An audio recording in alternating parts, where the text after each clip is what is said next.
Hi guys. Well, thank you for watching this. We're in about the fourth week of the Corona shutdown now, and I've had an opportunity to put together a video of my time together with the Grenadier Guards.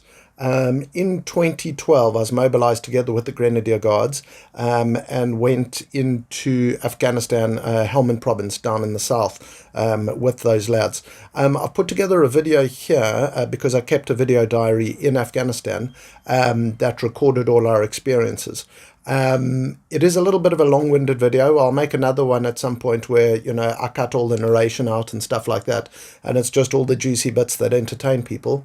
This movie is really for the guys that were there, where, because it's a long format, a long extended format, there's the most opportunity for the guys to see maybe friends of theirs, as well as places they may have been, and events which they may want to remember. So it's pretty much a way of guys remembering the tour and making a memory of what the guys did there.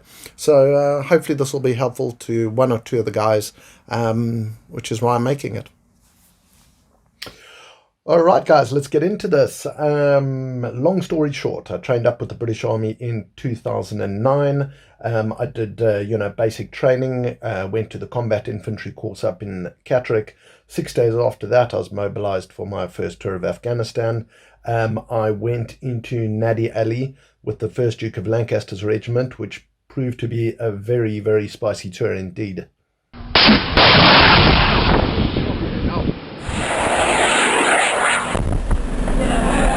Yeah, right? Yeah.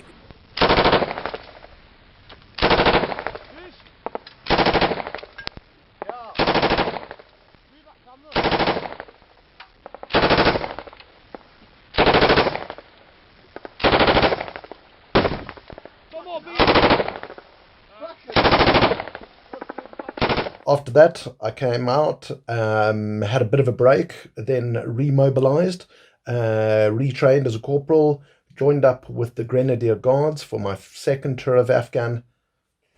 Now, the Grenadier Guards at the time, they were based in Aldershot, just west of London. But the problem with doing a summer tour in Afghanistan is you do all your beat-up training for the tour here in winter. So we were based in Aldershot in winter, and it was absolutely freezing, as you will see. How's it? I'm here with Goody. We're just about to go to the gym in Aldershot, but I thought I'd show you what the Basingstoke Canal looks like today. I'll pass here. We had some snow last 2 days. You can see that's all over. There's Goody. And the Basingstoke Canal is completely iced over. Iced over solid.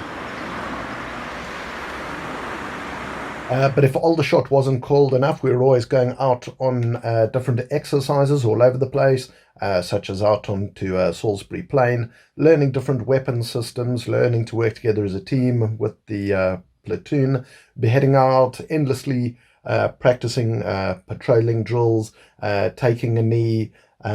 We even built an entire sort of a fake patrol base there, so we could practice our patrolling. And all our skills and drills, such as you see here, coming back into the camp, safely loading, unloading our weapons, as well as checking, communications, radios, everything like that, and working together with other units which were on the exercise with us. It was pretty cold though. As you see in the background there, you have those metal shipping containers, those ISO containers. So when it's, -5 degrees outside at 3 o'clock in the morning and you're inside what is effectively a metal fridge, it got incredibly cold. So obviously whenever we could, we had light a fire, burn whatever was available, and the camaraderie of the guys got quite good, being under those conditions. But of course, next day, up and at 'em again, patrolling, beautiful sunrises out there, and working together with a lot of other units which would come along with us and which we would obviously work together with while we were in Afghanistan. Taking a knee to keep a lower profile makes a lower target, which is obviously safe for you when you're in theatre. Other vehicles, the massive IED-proof vehicles, or in theory IED-proof, practicing, the main supply route, resupplies, and things like that. Here we are with Jackals, the FSG, the Fire Support Group, with the heavy weapon systems on top of the vehicles, who had worked closely with in Afghanistan, as well as the Royal Air Force. The Royal Air Force was there often. We'd practice together, loading helicopters, unloading helicopters, practicing casualty evacuations, as well as resupply, as well as just the different types of aircraft and how to safely get on and off them, because of course you don't want to run into the tail rotor of a chopper. But it wasn't just all work, and we did have an opportunity to have a bit of fun from time to time. Right, Juice, beat him. Juice, I'll give you 50p to beat him. There he goes. Let's go. What the fuck? Is off his nut like South African, Eat it. Come on. Don't get beaten. It's like a river rat, isn't it? Go on, Enos! Juice the powerhouse. Would you just start benching that boat? So yeah, the platoon picnic was really good. Had a barbecue, obviously. Had a whole lot of beers there. There's Jonah. He got blown up on tour. You'll see him a little bit later. He's all right though. All the lads having a really, really good time. There was football there, sumo wrestling, as you will see. There we go. Oh, good moves. And he scores. Sumo wrestling was a success. There's Jimbo Nana putting the crush on somebody.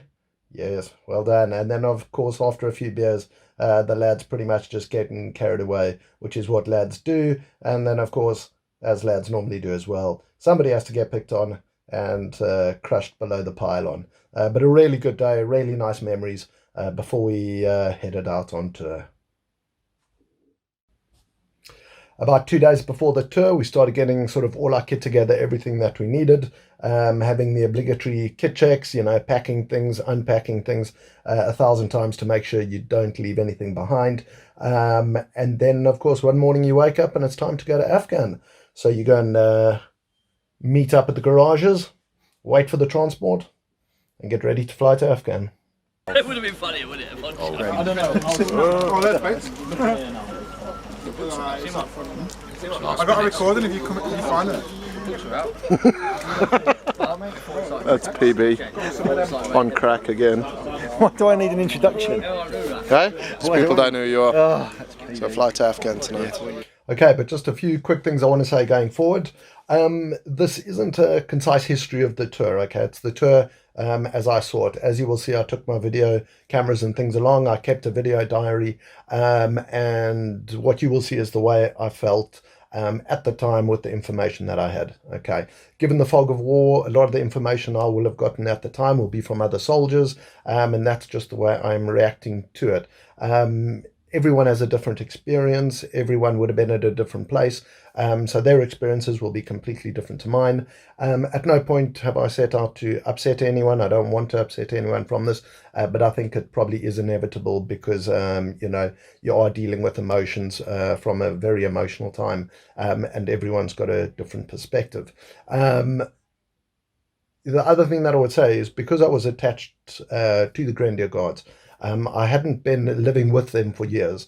The Grenadier Guards themselves, they know each other very, very well. They've been training together for years. They've been going out onto the town for years. And they develop a very, very close friendship bond with each other.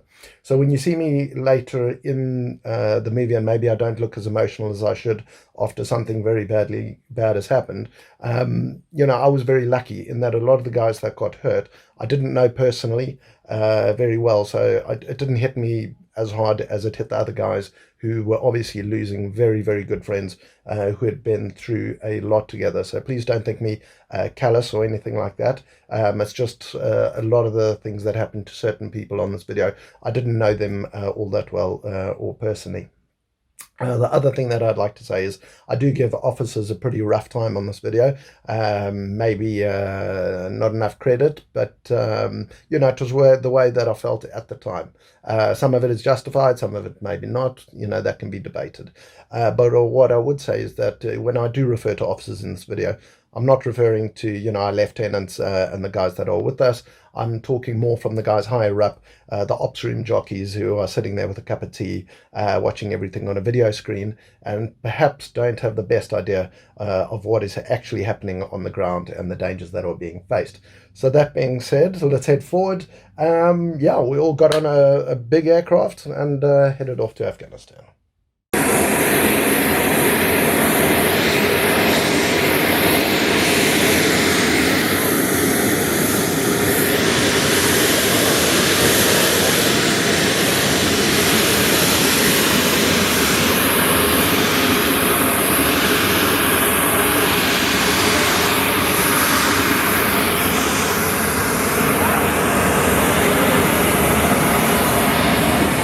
Now, very often the camera is going to go out of focus. This is because I'm using very small, inconspicuous cameras because I'm not supposed to be filming.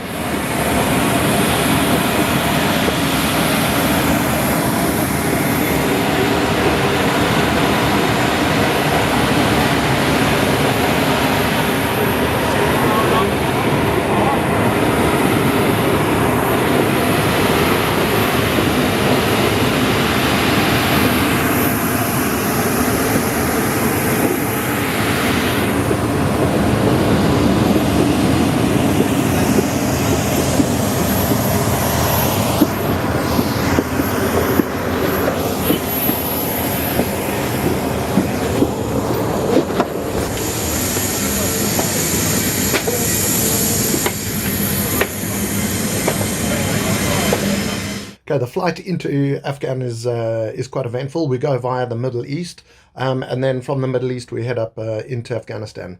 As you enter Afghan airspace, because it is a war zone in the south where we are going, the aircraft is completely blacked out, and because they can't come in like a normal airliner, nice and gentle, into the airport because of anti-aircraft fire or potentially anti-aircraft fire, they come in from altitude and they just drop down really steep and really corkscrewed down to the airport. So it's quite a wild ride in, quite a nice introduction to Afghanistan. And then eventually, once the plane levels out, it hits the tarmac, taxis along, and then the big door at the back of the transport aircraft drops down. It opens up, and that hot Afghan air rushes in to meet you.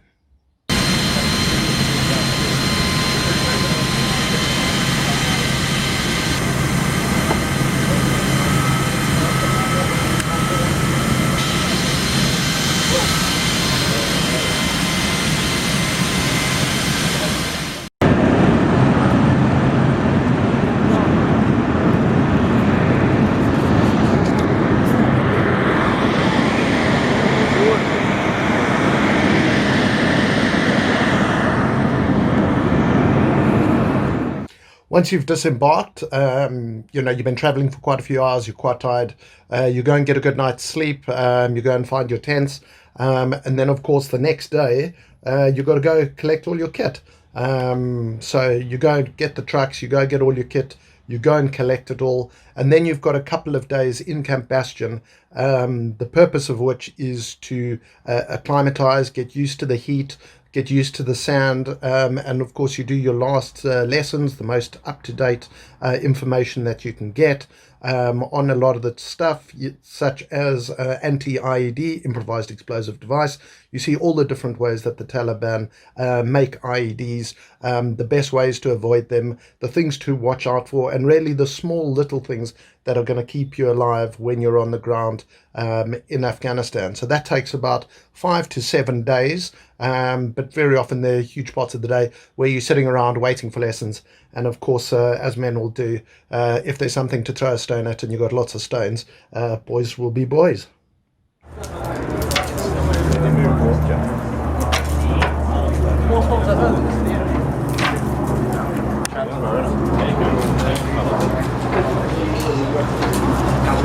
Some things never change.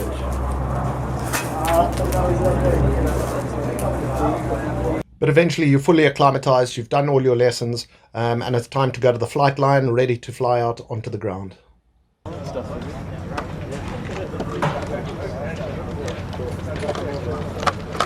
Hey.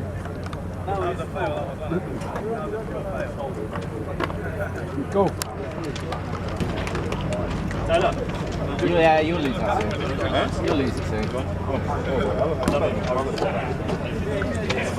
You're just going to get on up massive, are you?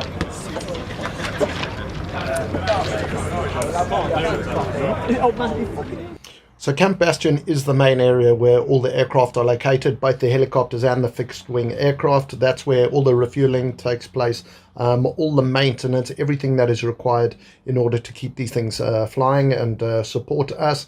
A great bunch of lads, and of course very well protected. There are a lot of guns off the side of these things, like that electronic machine gun there, an absolute beast. But a great bunch of lads, and always there to help the lads out.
Once you're all in with all your kit, the aircraft starts taxiing along the flight line. Your heart rate really starts elevating because now you know you're going somewhere.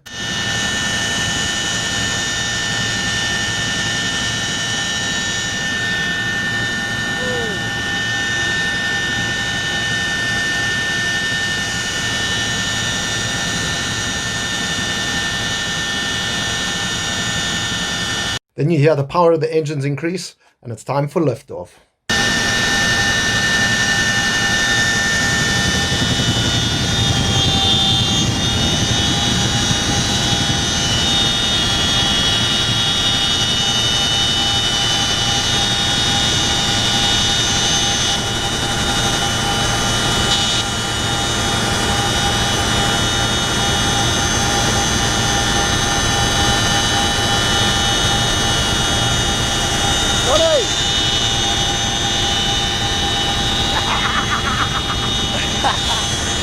Once airborne, the Chinooks head out over Camp Bastion. You see the whole camp below you. You have the electronic machine guns pointing out the side. Incredible view. You normally fly a number of helicopters together. They give themselves mutual support. These two Chinooks here have our whole platoon on board, and we're heading out to forward patrol base Rahim. The guys are on board. A lot of them, it's their first tour. Their heart rate is elevated. They have no idea what to expect. They've never been out on the ground before in Afghanistan, which of course has a fearsome reputation. There you see the pilots up ahead, and out the rear door you have the general purpose machine gun looking out over the desert. Both Chinooks are zigzagging, making evasive maneuvers so that they're not an easy target. You have the desert below you, and then slowly the desert sand starts lifting up towards you, and your new home, forward operating base Rahim, gets ready to welcome you. So forward operating base Rahim was the largest base in the area. It was where most of the logistics took part. It's where the helicopters used to come in with a lot of the supply missions, where a lot of the vehicles used to come in.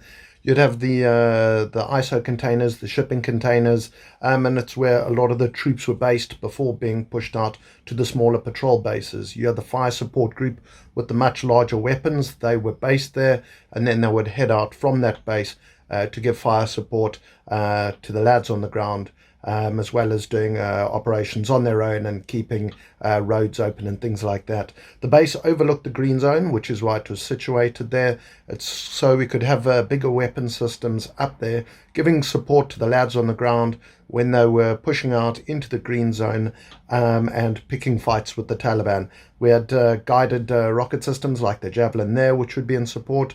And there you see a group of lads going out on patrol from the base. We also had these big balloons, permanent ground surveillance assets, which could see for miles and miles and miles and see that nothing was sneaking up on us while we were on patrol. We also had the Afghan National Army, which stayed at us from time to time, as well as a firing range outside the back of the base where we could go and do weapons training, make sure our weapons were working properly, practice our marksmanship, and pretty much just get all our weapon systems working in good order. It also gave us an opportunity to use other weapon systems, which we didn't get to use very often, such as the 66mm LASM rockets, as you'll see being fired here.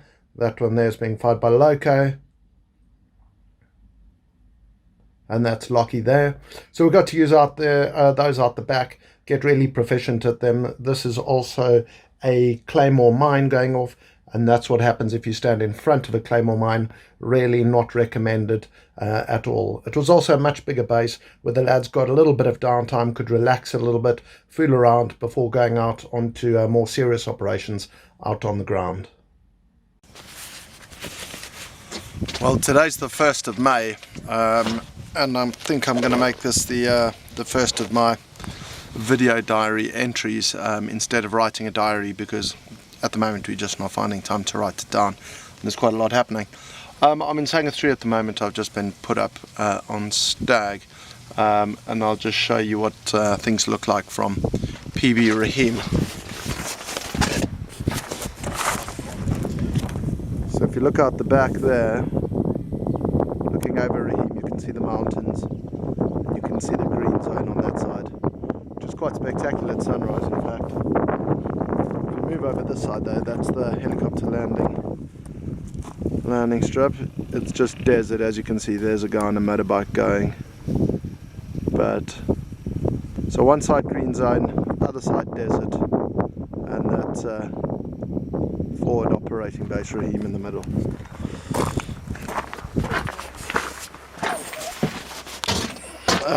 Yeah, I've been in Afghanistan about a month now, although a lot of that sort of first 10 days or so was RSOI, which is training in Bastion, which is pretty uneventful. Happy to be out on the ground now doing the job. Just a few things that have happened since we've got here. On my last tour nothing happened for the first few weeks. It was really quiet during the poppy harvest, but things have been quite busy here right from the get-go, and the main offensive is only starting for the Taliban in about 3-4 days time, and that'll take about 2 weeks to ramp up. So it'll be interesting to see just how much more kinetic things get. Things that have happened: 6 platoon were on a patrol and they came across a command pool IED which was hanging in a tree, and they're walking down the road, and they noticed the tree was moving, and there was somebody 30 meters up the hill behind a rock yanking on the cable to set off the IED, which was making the tree move. The Afghan National Army guy that was with him sprinted up the hill, tried to shoot him, but his weapon jammed. Just wait, do I need to open the gate? No, there's a digger there. His weapon jammed, so didn't manage to get him, but the patrol was about literally 10 meters away from the IED when it fell out the tree and exploded. Luckily no one was injured, which I'm amazed at, because somebody should have got some frag even at that distance. Then, even more amazingly, there was a night ambush by the Taliban, and a proper night ambush. Obviously the guy's been trained in Pakistan or Chechnya or something like that, because they had proper cut-off groups. They used flares to light them up at night. The patrol was going down the road. Suddenly they were lit up by these magnesium flares. Taliban opened fire, absolutely smashed them. Our guys did the anti-ambush drills, which is turn, face the enemy, hammer them as hard as possible while peeling out. Sergeant Langridge had a hell of a lucky escape. A bullet hit his night vision goggles off his face, and he managed to get some of the bullet splash in his cheek. He's since had to go back to England because the firing was so close to him that he has lost hearing in both of his ears. I think it's probably temporary, but also some bullet fragments in his face. So no casualties there either, but an absolute bloody miracle, because that was a good ambush, and the last thing we expected, because we haven't seen the Taliban do this before.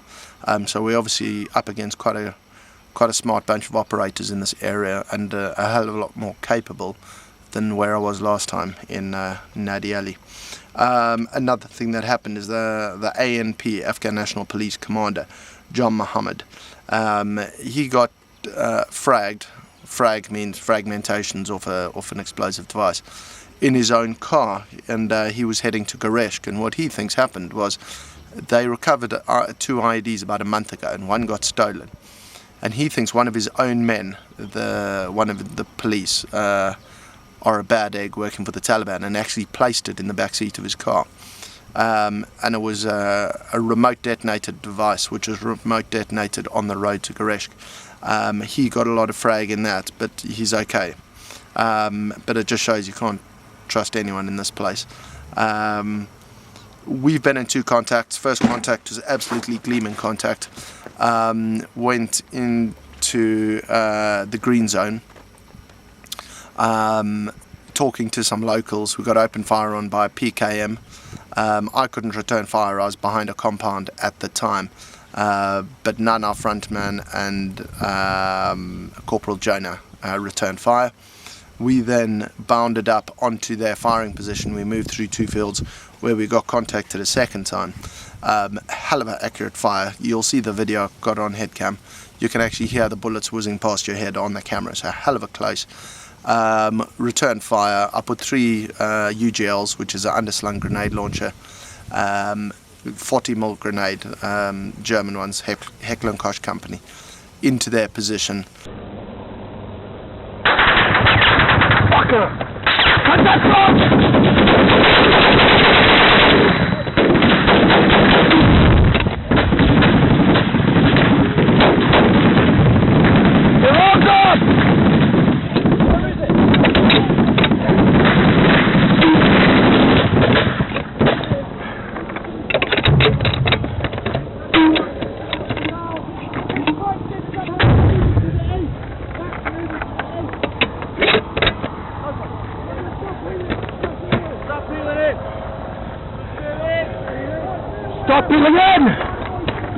So when you see the camera pointing at the ground, it's because I'm reloading UGLs, which stands for underslung grenade launcher. Here you can see it from another angle.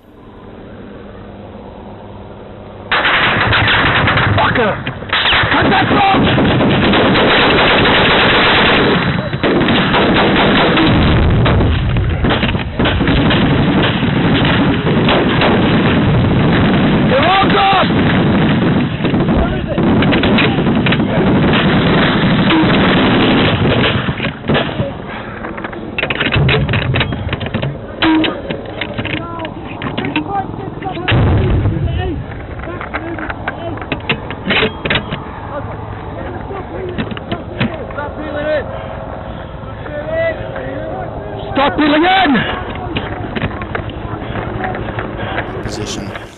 They bugged out. We bounded up on them again, and we really did have them on the run. And I think we could have nabbed them, but then ECM Blue, our electronic countermeasures, went down, so we couldn't carry on going without a risk from remote detonator devices. So we had to come back, unfortunately. RPG! No, that's not an RPG.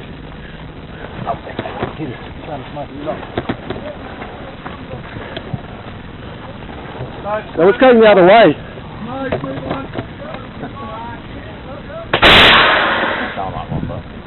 Yeah. No. RPG moves a shitload faster than that. That sounds a hell of a lot.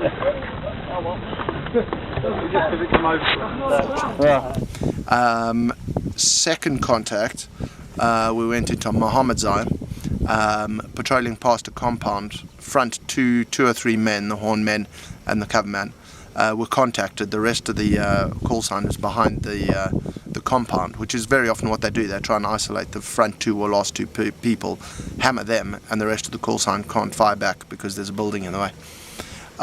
Anyway, and that one too, the blue went down, obviously struggling with overheating. I think the fans on that one were broken.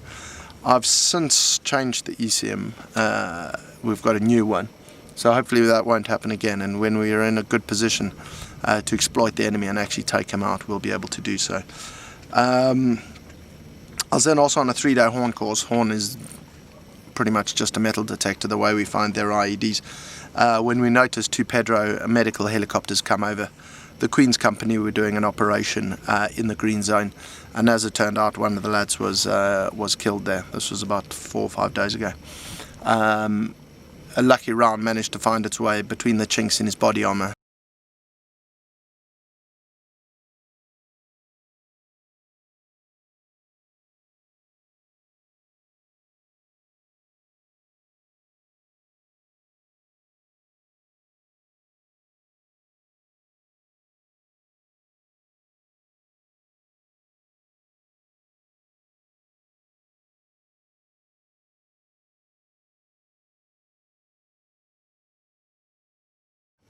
Only literally 10 days on the ground, and we've had our first casualty.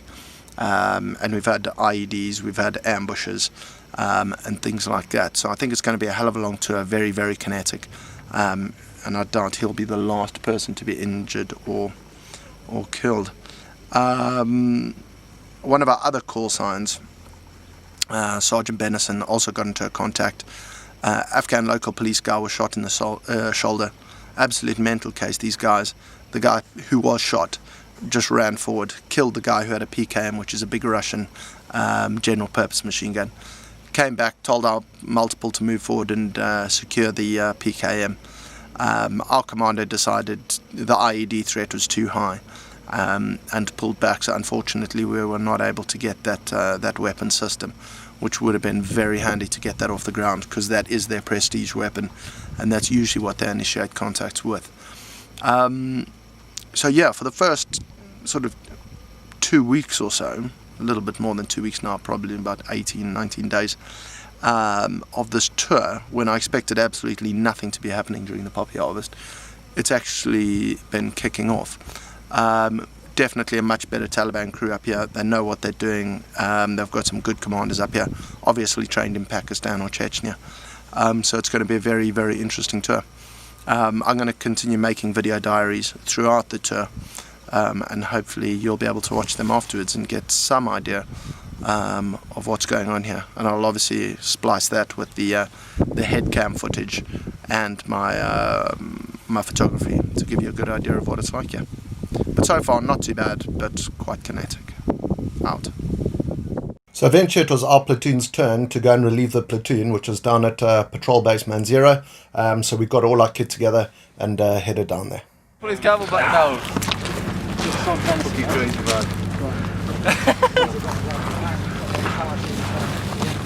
Yeah? Fuck no. That was almost the camera. This is a ridiculous amount of kit we've got to carry.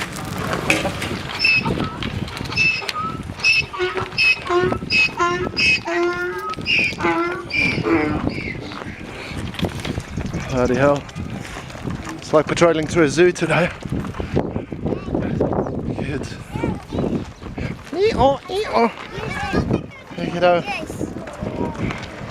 Now let me give you a guided tour of the houses of the rich and famous in Manzero.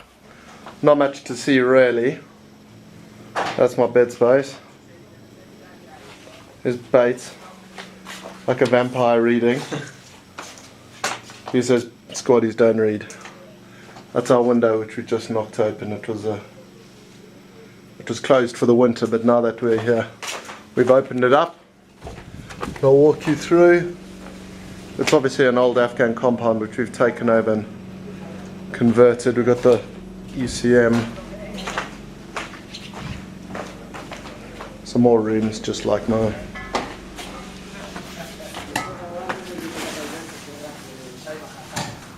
don't know why it's not focusing. Yeah, just getting a bit of video. Oh, there we go. Now you're in focus. Alright, that's Jano. This is the ops room. This is where all the intelligent stuff happens.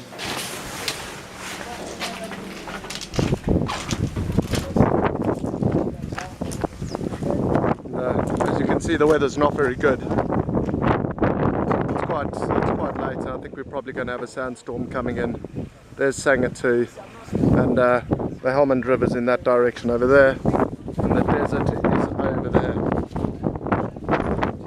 Right, there we got Cheddars doing some work for once. You know. Here's Danny, she's our medic. And awesome chef. So you see cooking on wood, bit of bacon, not too bad. Wind's coming up. There we go. Marshall chopping wood. But not very much success. Yeah. We're going to have to put him on a wood chopping course. We've got Sanger 3 in the corner there. And this is the gym, which by Afghan standards for a patrol base is not actually too bad. A bit of cardio equipment, a couple of weights, boxing bag, things like that. And let's just have a look. Alright, I better keep my head down. Alright, another London regiment. I'll keep my head down so I don't get it shot off. That's Lockie.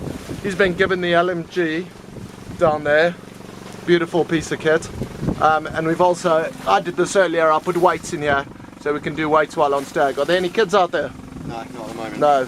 Okay, well I'll hand Lockie the camera anyway, so he can just give a scan, show you what the village looks like outside. Here we go. Scan outside. Can't really see because of the camera. Nah, we've got a sandstorm coming in. Right, that's enough.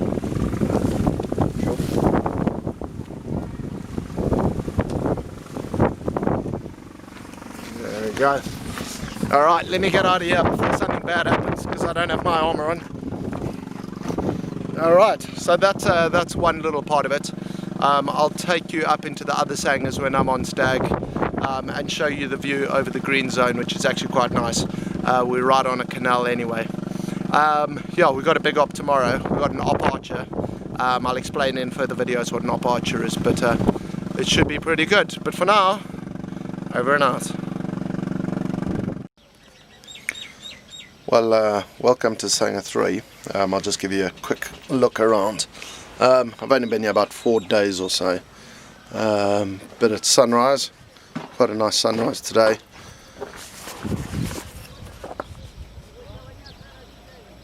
And there is sunrise over the green zone. You can see the green zone down that side there. And you've got the deserts and Rahim up there. You got the GPMG machine gun here, and then down there you can see you've got the canal which separates the desert and the green zone. So the green zone all that side, and at this time of year you can see that white stuff there. That's poppy. That's the poppy harvest. That's what's going to pay for all the Taliban equipment over the next few months on this tour. That'll get harvested in about 3 to 4 weeks time, and then once they've sold that, they'll go to Pakistan and buy all the armaments they need. Yeah,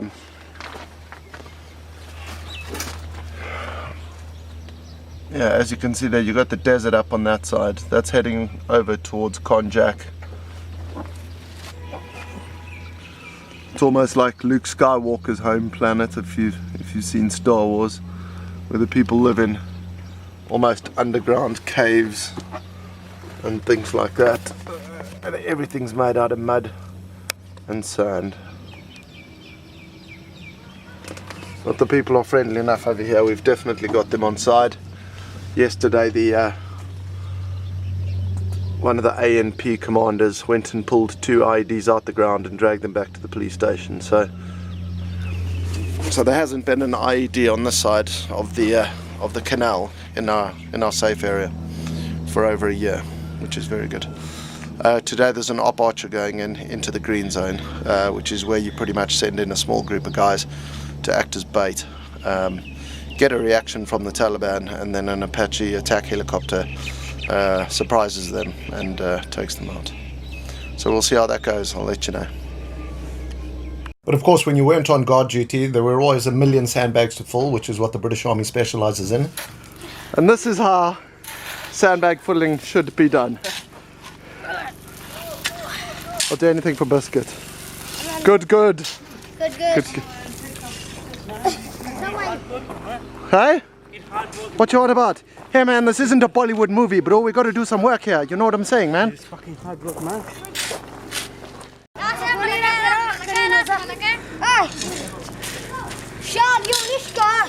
Okay. Do your stuff. Do your stuff. Hey, come on. Get a full picture of the kids. Hey, Dan. What the fuck is going on? A picture? Go on. 1 minute, 1 minute. Hello. Go. Your picture? Picture. Go. Picture? I got a picture. Go on. Bye. Go on, picture. I ain't got it on me, mate. Yeah, go on. Go on. You take a picture then? There's a video. No, do a fucking Fucking, I don't know how to do that. Juice asked me to just video. And then it's time to grab your kit and go out on patrol.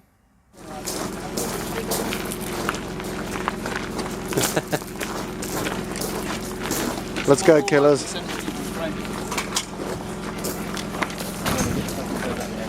don't have a back that's better than me. You want FSC, mate? Give me that back, mate, will you? Yeah. Right, Juice. Enjoy.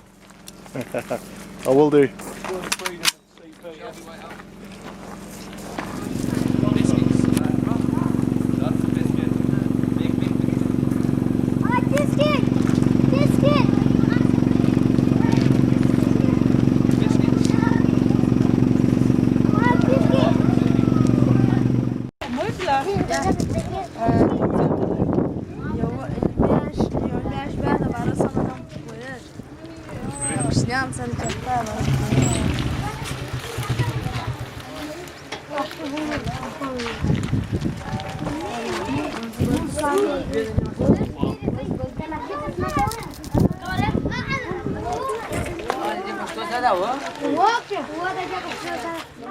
Yeah, now it's start. Now have a look. Sit there. It's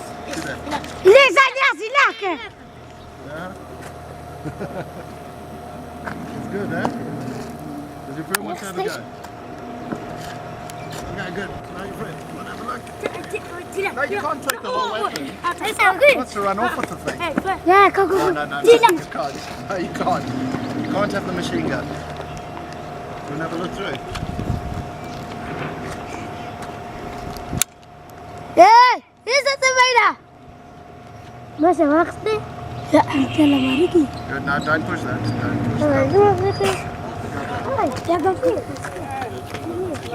No, there's nothing in there.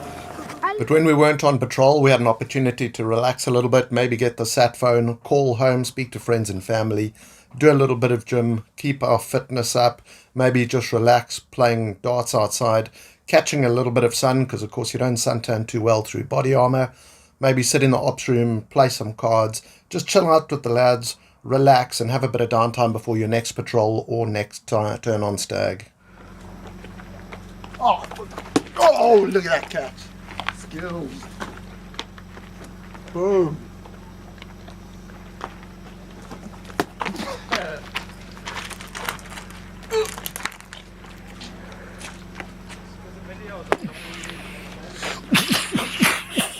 One of the best things about Manzera was there was a lovely canal filled with cool water just outside the gate. Well, that's Manzera. looking at it from down at the canal's just over here. Speaking to some of the locals, this is the local watering hole where they come and have a swim. And that's Sanga 2 of Manzera.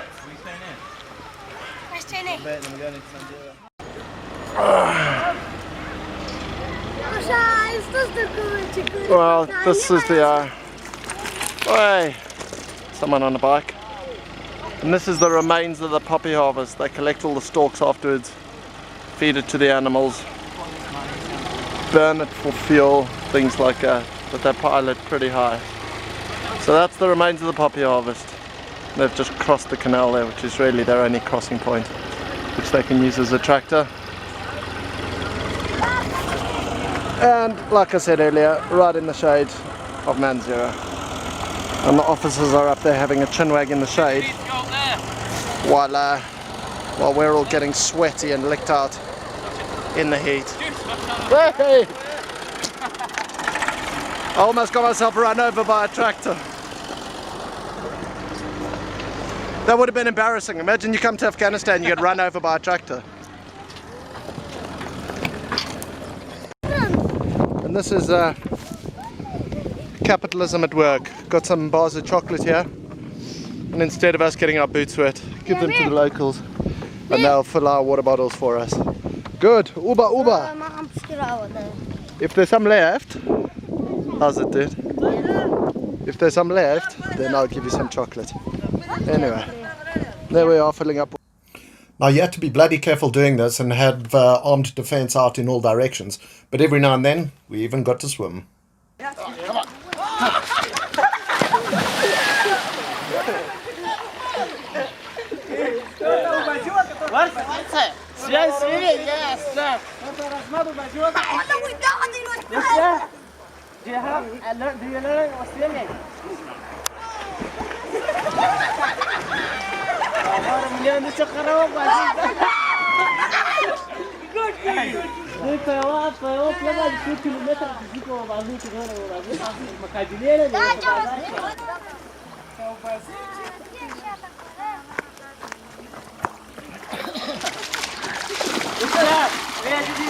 There we go, to South Africa.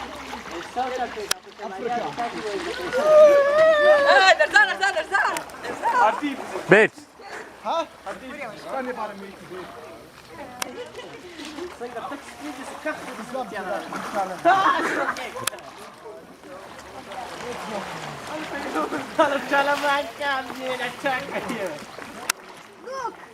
Let go. Record this. Record it. Oh, the guy! Put down a minute.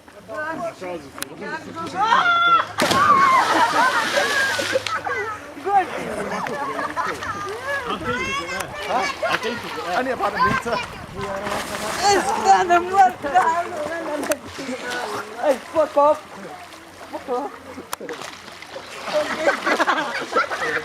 Fuck you. Wouldn't do that. Dano. Take some pictures now.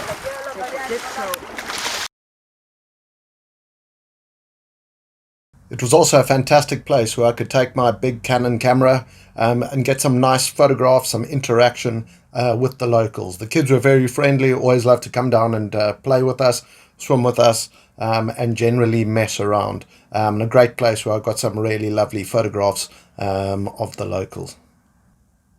But before long, we were back out on patrol in the green zone amongst the poppy fields. Went out on a patrol, as you will see here. We went quite far, then turned around, was heading back to camp, and some cheeky bastard tried to shoot us in the ass as we left. So I decided to leave him with a parting gift.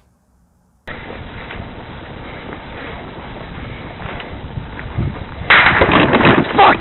Contact there! Was that real? Was that there?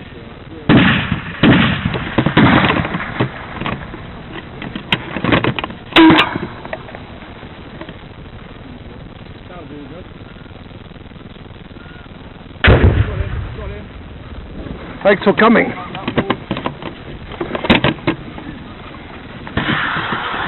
Now, on my first tour of Afghanistan, the supply chain had been really terrible, which is what you can expect when there are lots of IEDs in the road and all the vehicles keep on getting blown up and they can't get supplies to you.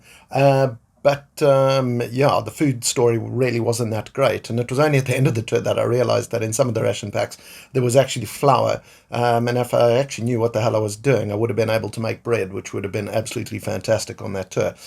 So I decided not to make the same mistake twice, and learned how to make bread for this tour. Well, there we go.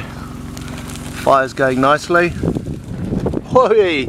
Almost setting the camera on fire. There we got the lid on top of the oven. Gonna get that nice and hot. Whee! And look at that bad boy. Look at the size of that loaf.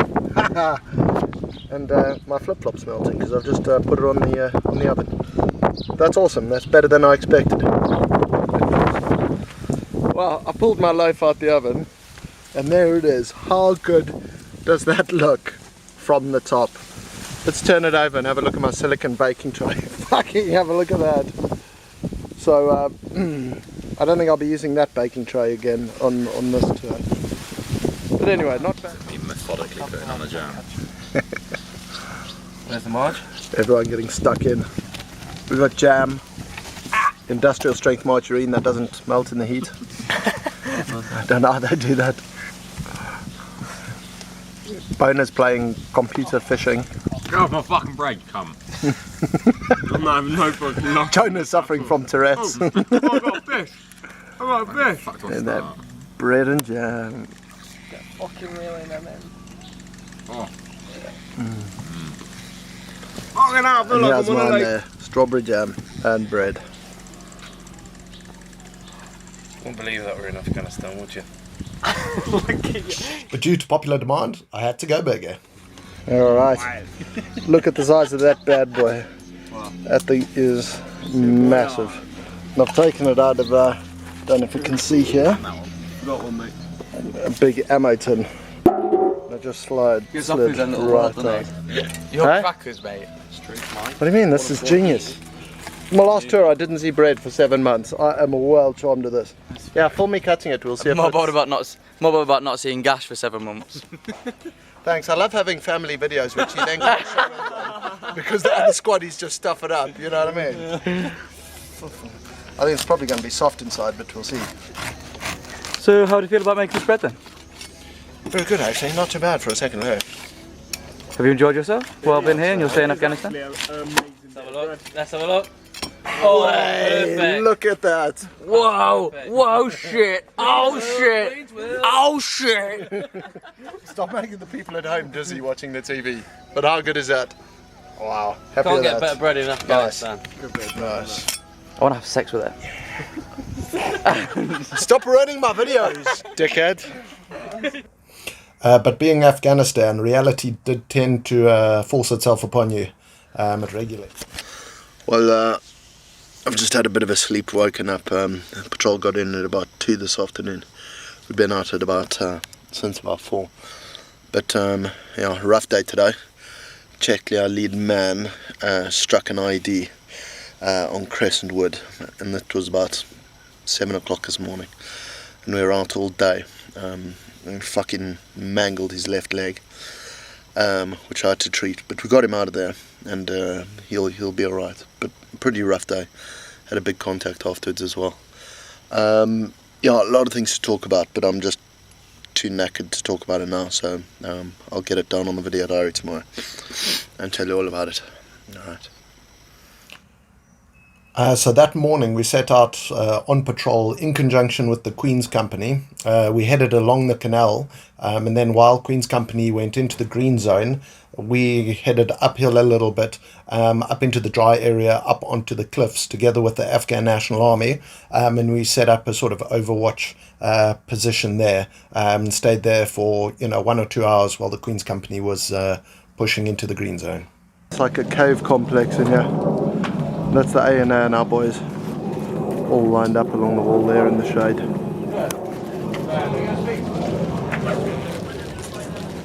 This guy here. And whoops, almost fell over there. I've also had a fly past from a Harrier over where Queen's Company's doing it up. Of course, there was always none to entertain us. Go. I can't see your hand.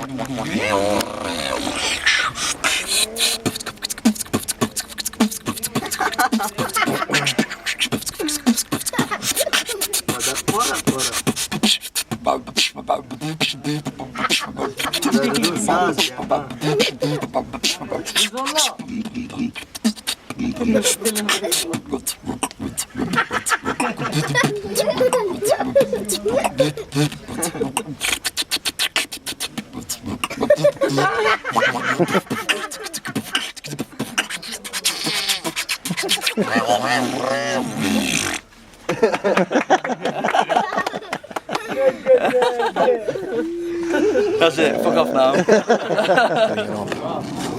So it looks like it's going to be quite an interesting day, no?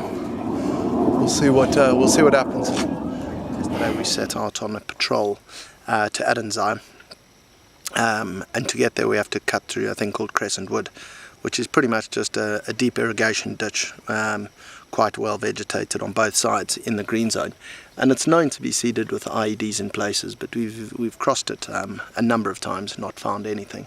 And then we went to Lockett Bridge, which is just below Rahim, and set out into the green zone. And at about 7:30 in the morning or so, we got to Crescent Wood. We went firm there. We all took a knee. We were in the poppy fields. I was sitting about 20 meters away from the wood line. And our lead hornman, who was Checkley, Bates was his cover man, and the boss proceeded to clear the breach through Crescent Wood, and everything was going fine, just as normal. They cleared the near bank, got into the water, and then started clearing the opposite bank near compounds 1, 2, 3 and 4. And everything seemed normal, and then suddenly there was a bloody almighty bang. And I remember I turned to my left and there was just a huge dust cloud, leaves flying everywhere, and it took a split second to realize what the hell was going on, and then shouted contact IED. So obviously an IED. A split second later you then heard Checkley screaming, which was a pretty awful sound, really, because then you knew it had found its target. Me being the team medic, I dropped off my ECM bag, made my way to the irrigation ditch, jumped in there, found the boss. I had my tourniquet out. I expected it to be a double MPT, because he had obviously stood on it. The boss was already working on Checkley's right leg, so I moved around him, grabbed hold of his left leg to put the tourniquet on, and to my amazement found that it was absolutely fine. Bates was stumbling around in the water, but he obviously took a lot of the blast against his body because he is the cover man, and he was in a little bit of a state of shock, but he recovered really quickly, and came back to give us a hand. He did really, really well. And then I looked at Checkley's right leg. It had been mashed below the knee on his right leg, but considering it just stood on an IED, it was in pretty good shape. The bone was sticking out, his shin bone was sticking out in a number of places, and his foot was dangling off at a really odd angle. But what amazed me was his sock was fine. His sock wasn't cut, it wasn't damaged, it was on his foot, but his boot was missing. So I have no idea how you get an army boot off somebody's foot when it's laced up, but the boot was missing. But his foot was obviously pretty trashed. The boss and me then picked him up. We dragged him back into the water, picked him up, took him to the other side, where the lads put him on a stretcher, and we managed to get him back to Lockett Bridge, and back to BB Rahim, where a MERT, which is a Chinook helicopter filled with medical gear, came and picked him up. So all in all, he's hell of a lucky. Having stood on an IED, it looks like now there's a sort of 50-50 chance that he may actually manage to keep his leg. And there are not many people who've stood on an IED in this country who can say that, so I think he's been very lucky. After we had dropped him off at the helicopter exchange point, we went back, secured the area, brought in Brimstone, who specialise in digging up these IEDs and learning who plants them and things like that.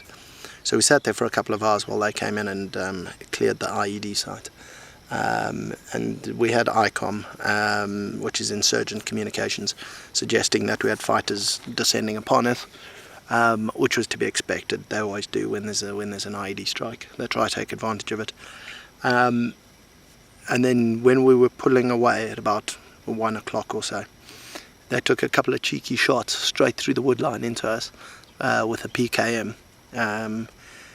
And I swear there was a sniper to our left, because I heard single rounds coming in from the left. But our multiple was pretty threaders by this time, you know, especially after losing Checkley. And we just let rip on automatic. I don't know how many rounds we put through that wood line into their firing positions, but I'd say over 1,000 rounds went back their way. And I was actually filming it on headcam, but for some reason it didn't record properly, so I won't be able to show that to you, which is a pity because it was absolutely bloody spectacular. But the Taliban then started lobbing UGLs, which is an underslung grenade launcher. They obviously used the Russian version, we use the German version, but the Russian version is just as nasty. And they dropped 5 rounds amongst us. Luckily none of our lads managed to get fragged, but the rounds were landing pretty close. 1 or 2 were about 10 to 15 metres away from the lads, so we're lucky not to get hit there. But you know, once again, the Taliban are just showing that they're a hell of a lot more capable up here than they were in Nadi Ali, which doesn't bode well for the rest of the tour. We're only 3 weeks in.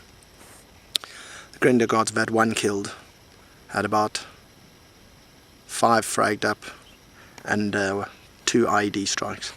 So for the first 3 weeks, when nothing should be happening during the poppy hours, things have been actually pretty kinetic.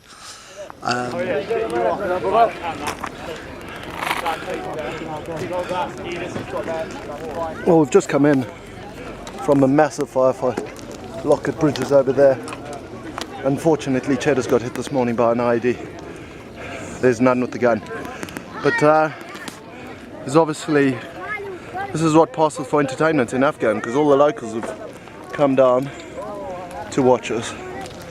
And then they're marching off. So heading back to Rahim. But obviously, very exciting for the locals. But no matter what happens on the patrol that day, you always have to go back to the base, make some food, refuel. You're going to be on another patrol tomorrow, as well as be on guard duty most of the night as well. I've run out of gas today, so now we're cooking on wood. Nun's doing the cooking. There he goes over there. What are you laughing at, Nun? Oh, this fucking lorry came off a cliff, so I ran down.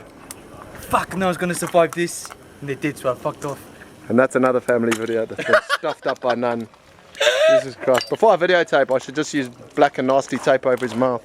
Save me time. We've got the potatoes cooking over here. We're giving it a go. Don't know if it'll work. So we've got the oven. We've put the potatoes in tin foil, as you can see. But we've put water at the bottom as well. So they're half boiling, half steaming, half something. But we'll see how they come out. Should be alright. But I can't stick around because I have to be on stag in about 15 minutes, which is very boring. But, so being on stag meant you were on guard duty. So Manzira had 3 guard towers, and you'd probably spend about 3 hours on guard duty, 1 hour on every tower, and then you might have a couple of hours off and then back on. So you never got a full night's sleep or anything like that. You just managed to grab a couple of hours at a time, and then back onto patrol the next morning. But every now and then, nature did surprise us.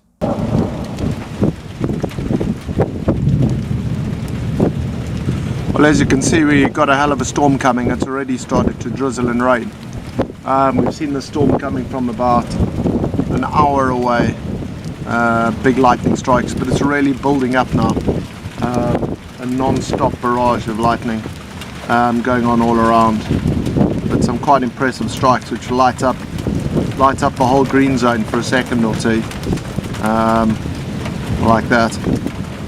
And this is literally all the way around us, and I'm not feeling hell of a safe. I'm sitting in a metal sanger with a metal chair to sit on, holding a metal rifle in the middle of probably the biggest lightning storm I've ever seen. So I think the Taliban's the least of my dangers at the moment. I think I might just be done in by lightning at this rate. Oh, massive strike. But hell of an impressive. It's a pity the camera can't focus at night, because it seems to be a bit blurry on the screen. And there's the thunder. Rain's getting harder, obviously.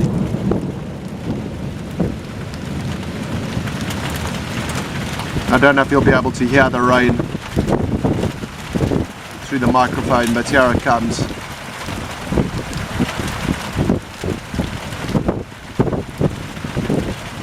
We've got a patrol out at the moment. They left about 15 minutes ago, which I mean, it couldn't be worse timing really, because they were going to get absolutely drenched. And like I say, they're all carrying metal. Half of them have, you know, metal aerials sticking out their backs. And we're on the high ground here, so I don't think it's the safest. But it is a hell of an impressive sight actually. And there it goes again. Well, I don't know if you can see that, but this is the loo. I'm sitting on the toilet right now. If I had a fishing rod, I could do some bloody fishing. Had a big storm last night.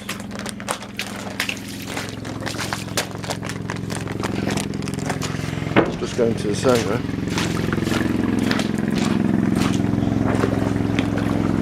But that's our toilet, which is literally sitting in the middle of the paddle. And that's the gym, which is half underwater as well. So as you can see, conditions today are absolutely fantastic. Not really what you'd expect from Afghanistan in the desert.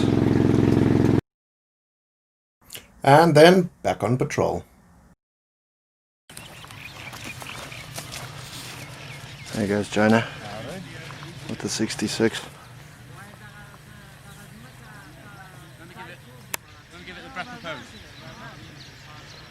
We're just going to enroll those packs as biometrically. Stuff me.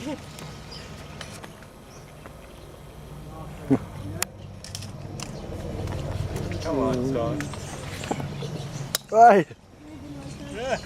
We're in contact here. The ANA are battering us with poppy heads. Right. And we're moving off. Boom jakalaka with the new wheel around. Boom jakalaka to the new style around.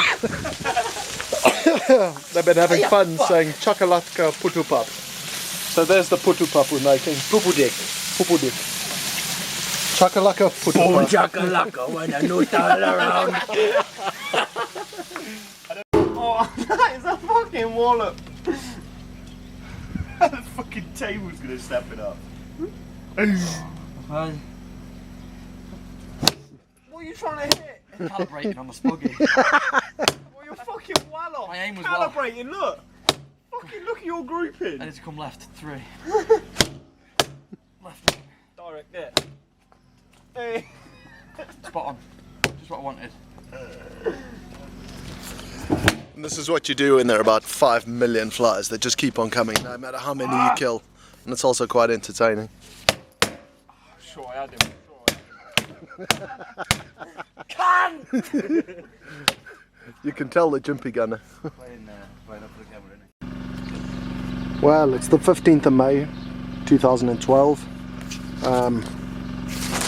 I'm sitting on Sanger 1. Just a quick brief, I haven't made a diary input in a while.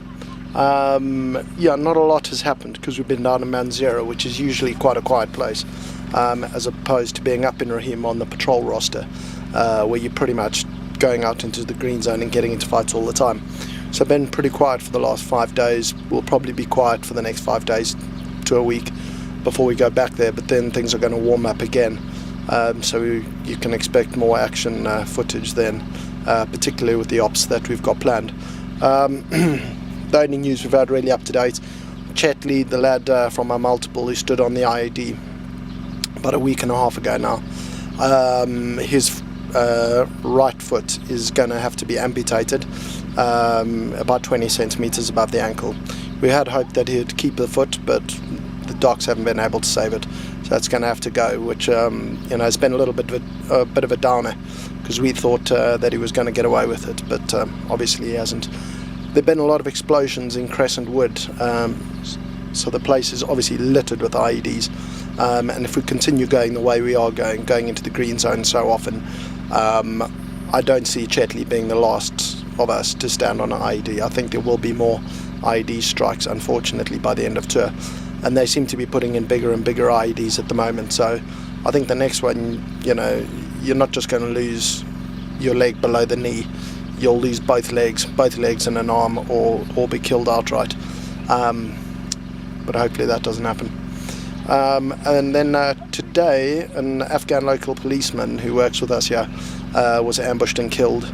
Another policeman that was with him was abducted by the Taliban. And I wouldn't like to be him, because you can just imagine what sort of treatment he'll get from the Taliban. His head will probably be posted back to us or something quite horrific like that. And 3 weapons were stolen at the same time. So the Taliban today have 2 more AK-47s and a PKM, which is a Russian general purpose machine gun. So not a good day all in all. But I suppose any day where your lads end up safe is a good day, and our lads are all safe today, so that's good. So some more of the usual patrolling before the next incident happened.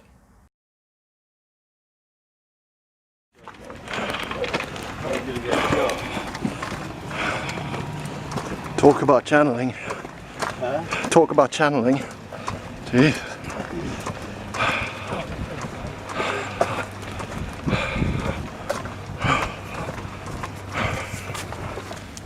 Not very channeled around here, is it? No.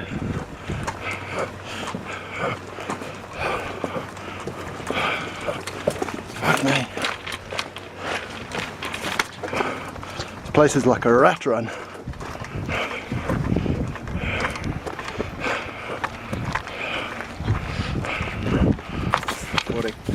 It is Friday, the 25th of May, 2012. Had a very, very interesting day. Was out on a big patrol this morning into Ahmedzai.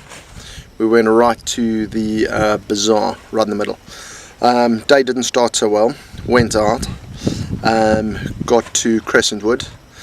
Had a bit of trouble crossing it, so we turned to the left, followed Crescent Wood for a bit, found another wood, tried to go through there, and had the second IED strike on our multiple in 3 weeks. This time it was the coverman, Corporal Jonah, Corporal Jones, we call him Jonah. Hawkins stepped over it, he got into the water, Jonah stepped on it, device detonated.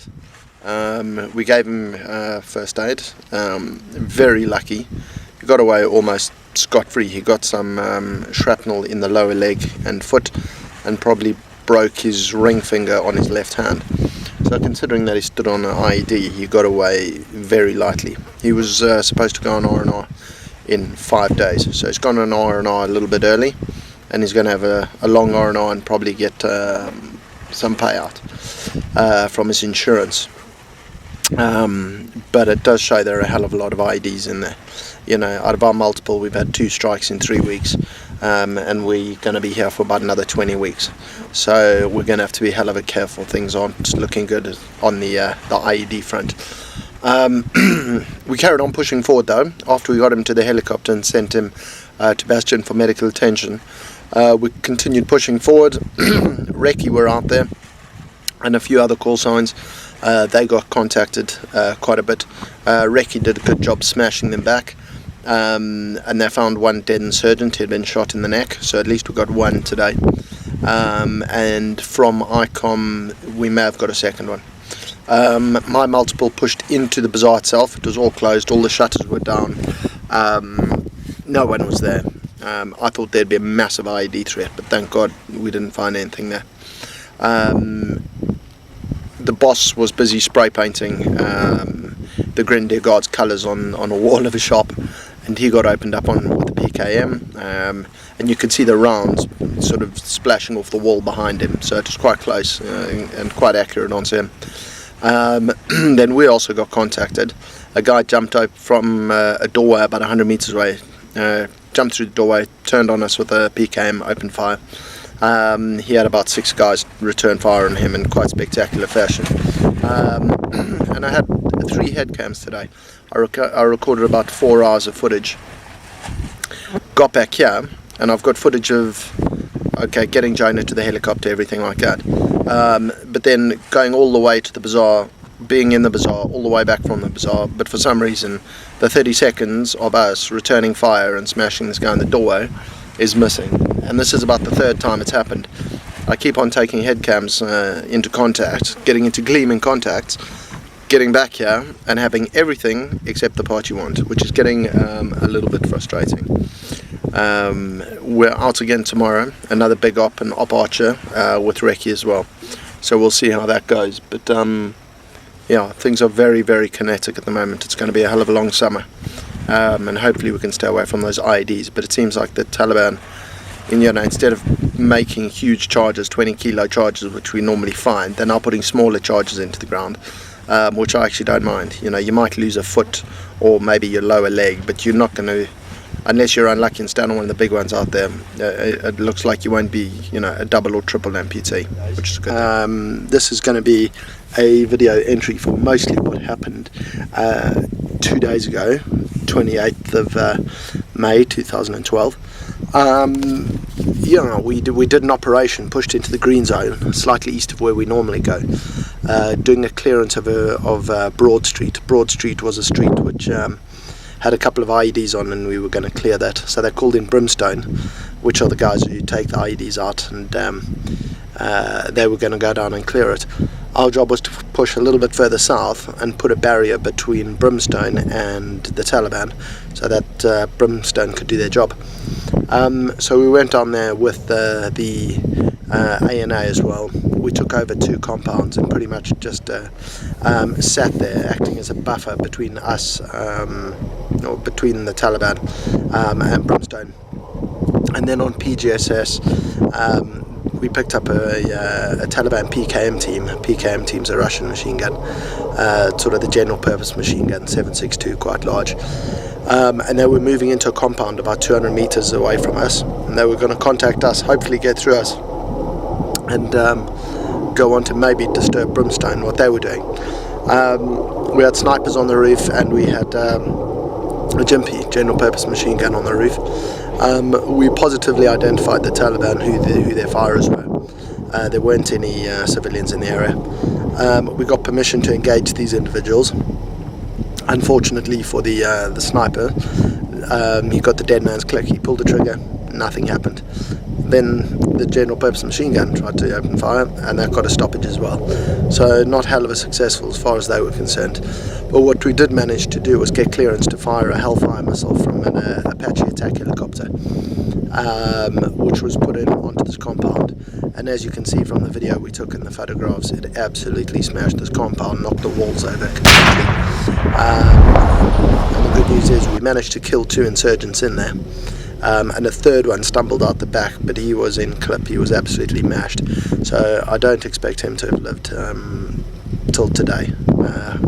With the medical facilities they have, I don't think he would have made it. But we definitely got 2, because we pushed up to the compound with the ANA, pushed into the compound, and we recovered the 2 bodies.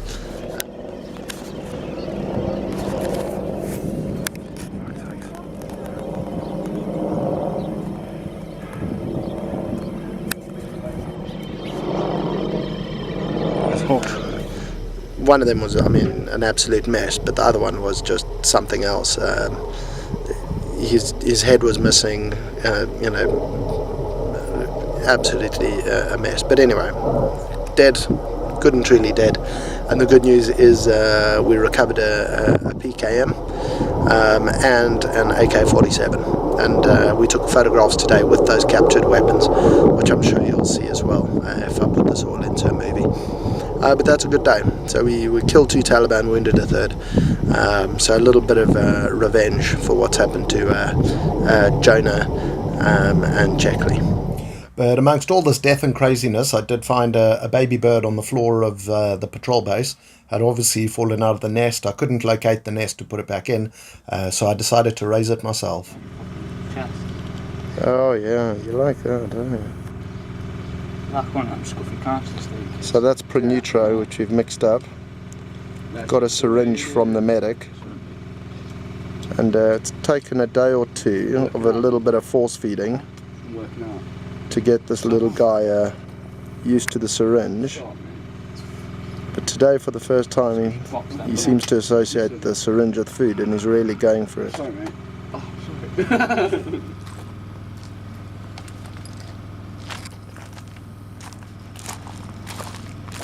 Just a little bit of string around his leg, just to stop him escaping, because he's not big enough to fly yet. So if he gets away from us and into a crevice, he'll just die of dehydration. So this is his gym. Firstly we feed him, then we drink him, and then he has to do some exercise. Alright, come on. Exercise.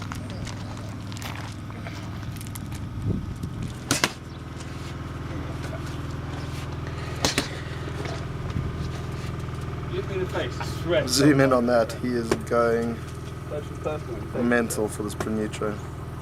Oh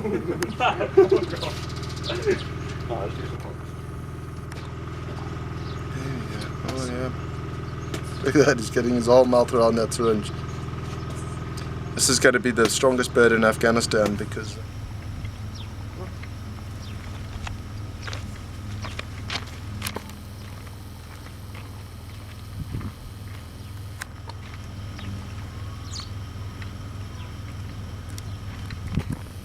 and back to the starting point.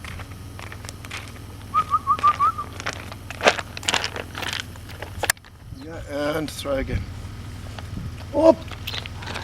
Oh, good heart, that guy now.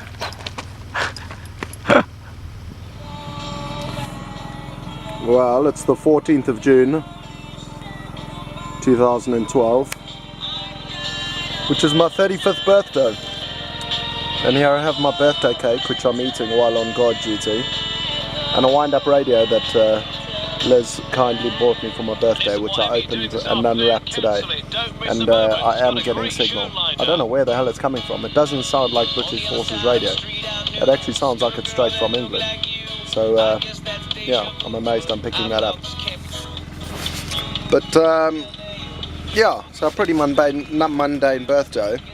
If you asked me 10, 15 years ago where I think I'd spend my 35th birthday, I doubt I would have said that I'd be spending it on operations in Afghanistan, especially since 15, 20 years ago the Russians had just left, so you'd never have dreamt that we'd be involved in this now. Anyway, but we are. Yeah, what's happened lately, there was a massive operation yesterday. Got some nice photographs. A sniper's been around, sniped one of our guys' sergeant, shot him in the arm. He set up shop in a place called Mohammedsai, which is about 600-700 meters away from our base here. And it really is a hornet's nest of Taliban activity, and they've had some sharpshooters and snipers working in there. So since they moved in, which was about 2.5-3 weeks ago, we've been coming up with a plan in order to try and neutralize this threat, and that was put into effect yesterday. We didn't take part. We were close.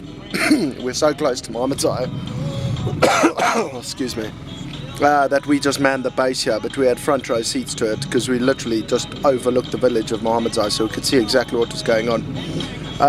Recce went in with a couple of Afghan local police, and they flew in these amazing aircraft called Osprey, these American aircraft, which I'll show you photos of. But it's capable of flying forwards like an aeroplane and also hovering like a helicopter.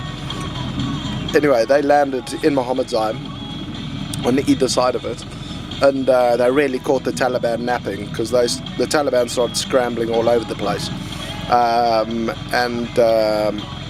We knew where some of the firing points were located, and our guys moved in pretty quickly, and within probably 5 minutes they had already killed 4 Taliban.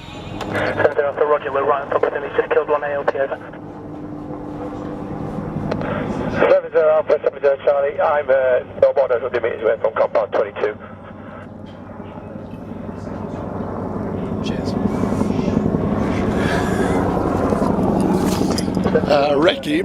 Recce and other call signs have just dropped in via Osprey around Mohammedsai, so that's everyone there.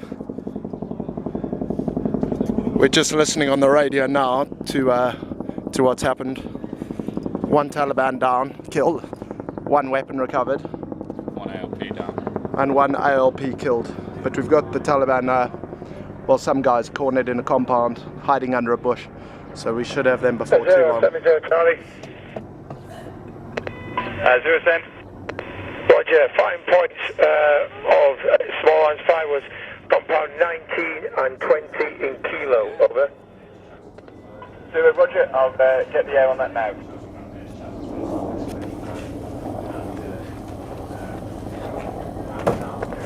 Zero, cut to my last, 19 and 12, 19 and 12 kilo. 0 Roger, 19 and 12, out. It's on the end route I'm in. It's down, it's compound's down to 3-1. 70 Alpha, we believe no change in enemy force location, no change still in the southwestern corner. He's moving around but still in the southwest corner of 22, over. Of rifles. Some other Taliban had run into compounds and were trying to hide out there. One unlucky fellow was hiding in a garden, but within a compound, under a tree, right in the southern corner. But from our eyes in the sky, we knew where he was. So Reki snuck up behind the wall, and literally dropped a grenade on his lap. So that was a good night nurse for him. Another insurgent had managed to hold himself in a compound, and Reki had to go and do some compound clearance, which is always a very dangerous thing to do, because you can imagine being inside a house with a guy with an AK-47, because then all the technology that you have on the outside, Apache attack helicopters and eyes in the sky and all of that sort of stuff, actually counts for nothing. Eventually it's just two people in a room shooting at each other with machine guns. By this stage, one ALP, which is a local policeman, had been killed. He took a PKM round through the heart. He was killed. And then our guys went in to clear this compound. Unfortunately, we took a casualty. One of the recce's from the Grenadier Guards had a grenade. The pin was pulled. It was in his hand already, and they were going in to throw a grenade into a room. He was shot. He fell when he was shot. Obviously released the grenade he was holding, which subsequently exploded, and unfortunately he was killed. They continued assaulting the compound. They didn't pull out after the lad was killed. They carried on pushing through. That's when a South African, Sergeant Stradom, he got some grenade frag as well in the shoulder and legs, assaulting a room. But eventually all the rooms were cleared, and a number of grenades were put into some of the rooms, and the insurgent in there was killed. We had an opportunity with an attack helicopter to get another 2 insurgents, but there was confusion over the radio as to where one of our call signs were, and they didn't want to risk getting our own call sign at the same time as getting the Taliban, so they didn't fire. But unfortunately that was an opportunity missed. We could have got another 2 more. And another recce was shot through the shoulder, but he's okay. He's chatting and he's fine. So at the end of the operation, 5 Taliban killed, and the recovery of 4 rifles, one of which was a sniper rifle, but they're not too sure of the make of it, but it's a sighted weapon. They also got a Danish M16, which had an ACOG sight on, so another sighted weapon, which they think is the one that's shot Sergeant. They also got another bolt-action rifle, which is really good. It's probably something like a Lee Enfield 303, which is made locally in Pakistan still, which is actually a hell of a lethal weapon. If you have somebody who's a good shot with an old sort of World War II or World War I Lee Enfield rifle, it's a hell of a big round. If you get hit by it, it's game over. So very, very happy that we recovered that. And we also recovered just a normal AK-47, but also not a very nice piece of equipment. So overall, the operation was highly successful. We were really just going after the 1 sniper rifle, and we ended up getting 4 rifles and killing 5 insurgents. It's just unlucky, like I say, that we lost one of our own lads in the process.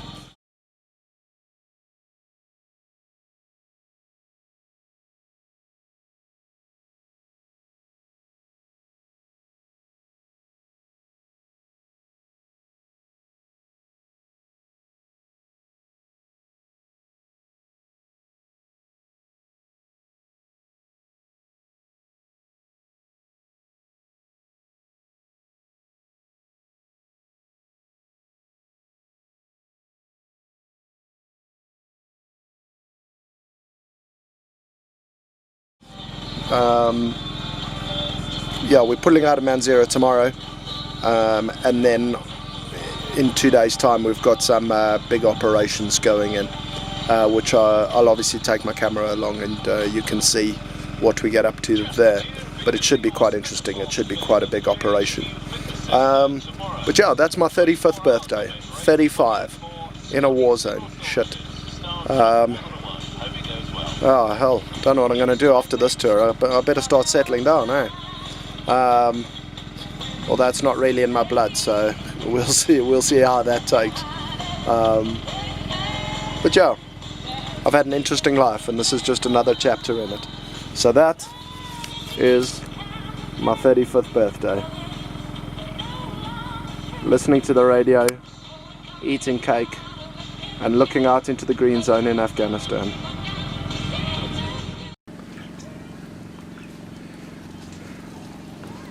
This isn't the most glamorous part of the PB. This is the Burns pit. And when I say this is where we burn our shit, I mean this is literally where we burn our shit. Because as you can imagine, we don't have many toilet facilities and things like this. Do you have any matches? Yeah, I was just going to get some blue roll and tie. Oh, fucking lot. Hold on. Hey, there we go. And then everything we put on there, like deodorant cans and things, generally explode and fly all over the place. So you want to take a couple of steps back. But yeah, that's the way we deal with rubbish in this place. I mean, every time it goes up, it's not burning. So. Wonder what the lads are cooking for dinner. There's the Andrex puppy, roaming it all up. It's a little bit windy here tonight. And that's Danny, she's about the size of the Andrex. Tiny, but we're having a good scoff tonight.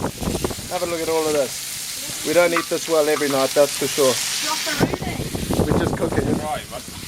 We're just cooking pretty much everything before we leave here tomorrow morning. So it's pork chops, we got steak, and I'm trying my hand. This is putupup, which will be quite interesting to see if the Brits like it or not. But so we got putupup and meat. So quite a South African meal.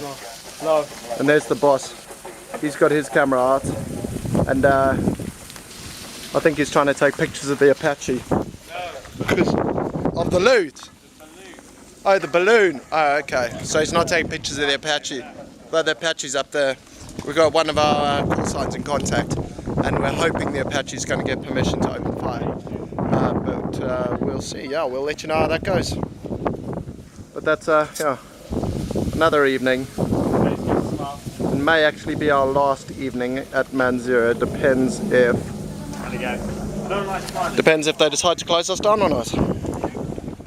Eventually the call was made to close down Manzera, so we packed up all our stuff, broke down the camp, loaded it all onto vehicles, and headed back to forward operating base Rahim.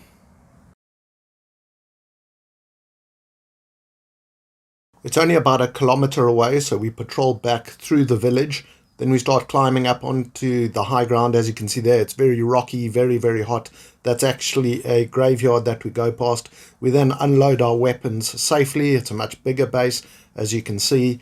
Also had an opportunity to get a little bit of downtime, some well-needed rest, a little bit of personal hygiene and admin, such as a haircut, as you see Nan giving me a haircut there. And, of course, playing the fool and just resting a little bit. There you go.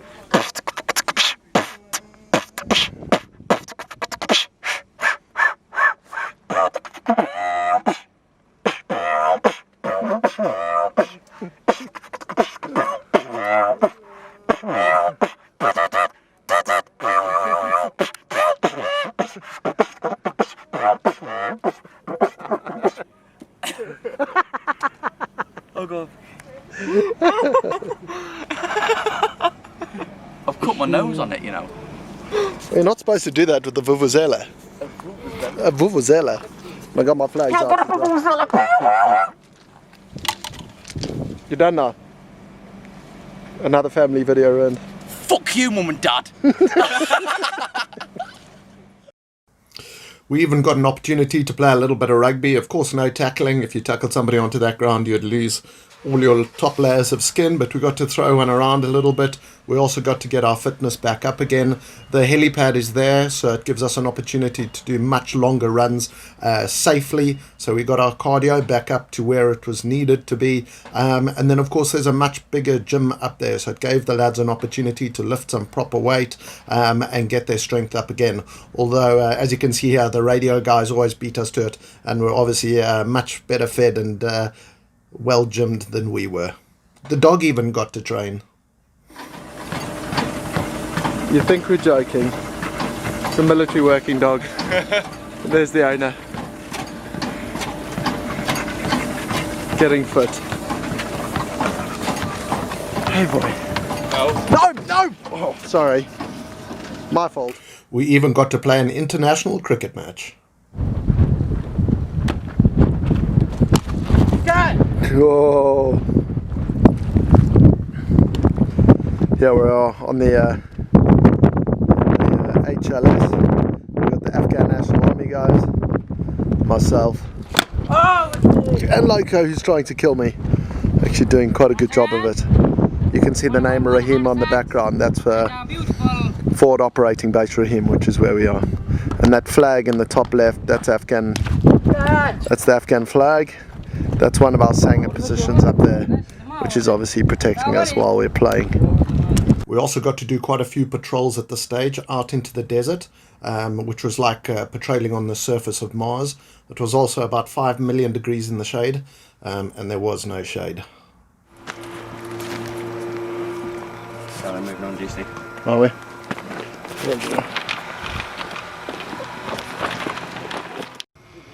Long hot patrol today, out in the desert. Oh, there the guys are there. If you look over there, you can see the green zone in the mountains in the distance. If the camera focuses, that is. But yeah.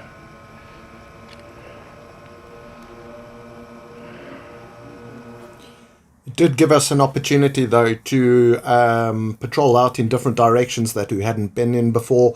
This is out towards Rage, where we got to sort of interact with a whole different bunch of locals.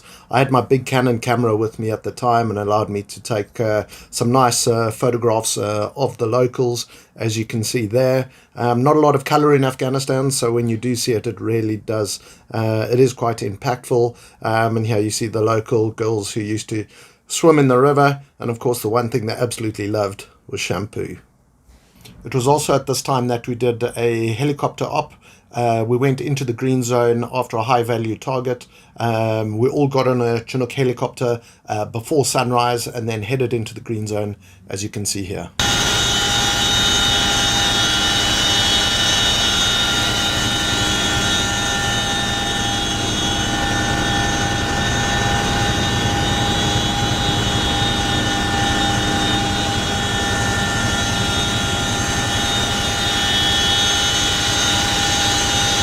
There's Loco and Bates staring out the back door as we chop it into the green zone. There you have the general purpose machine gun hanging out the back, of course looking for any sort of anti-aircraft fire or anything endangering the Chinook. You fly out low and fast over the green zone just before you get to your target. The Chinook swings around so that the tail of the aircraft is facing the danger position, so you've got the support of the general purpose machine gun. All the lads then rush out, get into an all-round defensive position, and then the Chinook leaves you, and we're greeted with this beautiful sunrise, and out we head onto the op. It takes quite a bit of time. Unfortunately, we were unsuccessful on this operation, trying to nab the guy that we were after, but it was a very memorable operation. We did have some contact in a village. We did have to pop smoke, give us a little bit of cover, and extract back to the forward operating base under cover of smoke. Our next big move was to set up temporary patrol base Adenzai. It was near the village of Adenzai, so we patrolled out into the green zone. It's about a kilometer into the green zone, maybe a bit further. We had to cross a lot of canals and things like that, which made it quite hard going at times. There's Lieutenant Cartwright, and we also had the recce force with us at times. These are the guys who had lost a lad a little bit earlier in the tour and had been doing some absolutely fantastic work. Here they are putting up a ground map so that we can sort of make sense of the area around us, you know, where the bazaar is and where all the main houses are and things like that, so we can plan patrols. We made ourselves at home, well, as homely as home can be in those conditions. We took over the rooms. Unfortunately, very often we did have too many soldiers to fit in all the rooms, so a lot of the guys had to sleep out in the open or in the corridors. But since this is the Afghan summer, it's actually not too bad because it was really, really warm and the weather was quite pleasant. There's one of our female medics who are absolutely brilliant on this tour. Goody and I also tried to get some sort of gym routine up and running. We obviously didn't have any weights or anything like that, which you would have up at the big bases, so we used mostly body weight. The lads would train with each other. I had my TRX cable there so that we used that. And of course, nothing better after a workout than having cold water from the well thrown all over you. We eventually made the temporary checkpoint or temporary patrol base quite homely. As you can see there, we put in tables, allowed us to do weapons cleaning and that sort of thing while we waited to go on the next patrol. Here is Sergeant Langridge. He's in the temporary ops room, manning the radios together with Distiglione. He would end up getting shot later in the tour, but that story is still to come. The one really defining memory of Adenzai was it was grenade heaven. Goodright and I both had the underslung grenade launcher, and we used to take part in daily deals with the Taliban, who used to come and try and pepper our base as well. We had eyes in the sky, which allowed us to figure out where their firing positions were, and then we would aim in their direction in advance. We knew the distance that we had to fire, and then as soon as they engaged with us, we absolutely made it rain and just dropped huge amounts of grenades back onto their position, as you will see here.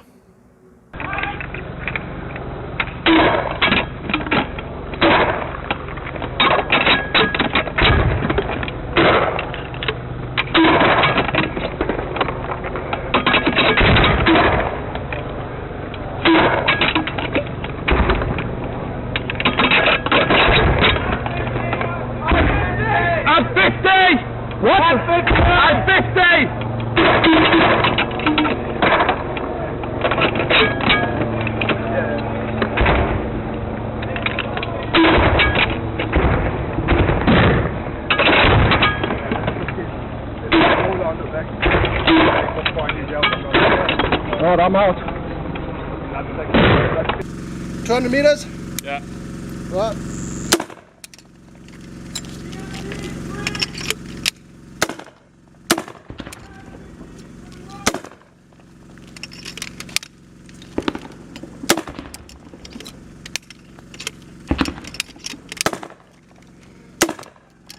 Check fire! Check fire! Boom, boom, boom. Love that sound. Love that shit.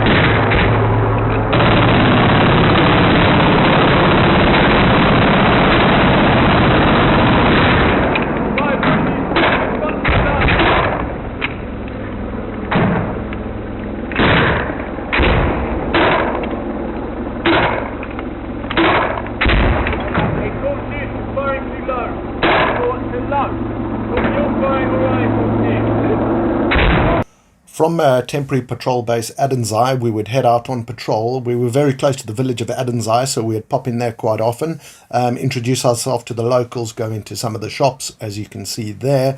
Not a hell of a lot to find in the shops. It's quite an impoverished area, and the locals very skeptical of you, as you can see. Adenzai was very heavily seeded with IEDs though, so we did have the dog units with us very often, so we could locate the IEDs, either extract them or just avoid them.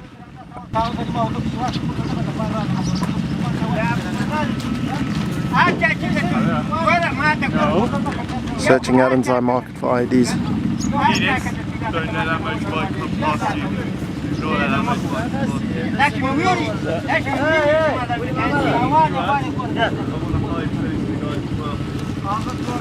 This is where we found an ID yesterday, which Brimstone came and destroyed. 708 just says, can you ask them about James Hilton as well? See if they know whereabouts he is or any J2. We can give him that. Yeah, I'm going to try.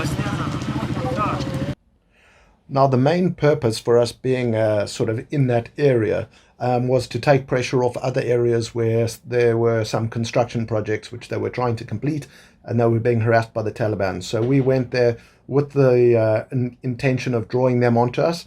We'd go on those daily patrols. As you can see, we would very often get engaged. We would have Apache attack helicopters who would come in support of us when they were available. Absolutely fantastic piece of kit, almost like a flying tank. A lot of sensors on it, and very, very accurate.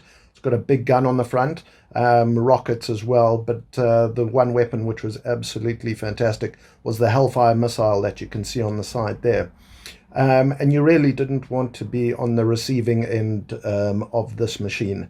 So very often, if we came under fire, if we were under attack, we could call this machine in, and the machine gun on the front, which is exceptionally powerful, far stronger than any of the machine guns that we have in our disposal, could open up on the tree lines and absolutely rain down devastation on their positions.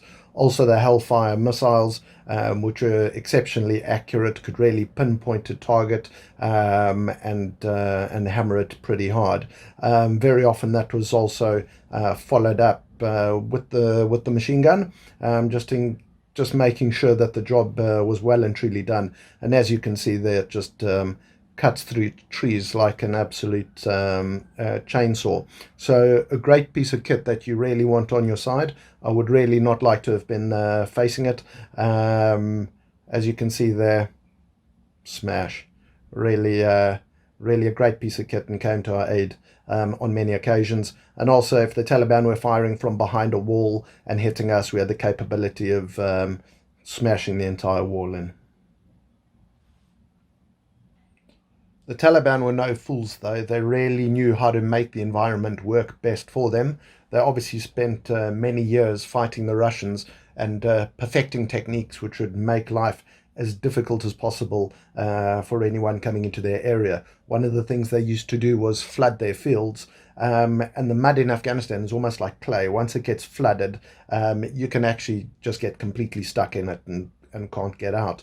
The one thing that this managed to do was made resupply by land exceptionally difficult to do.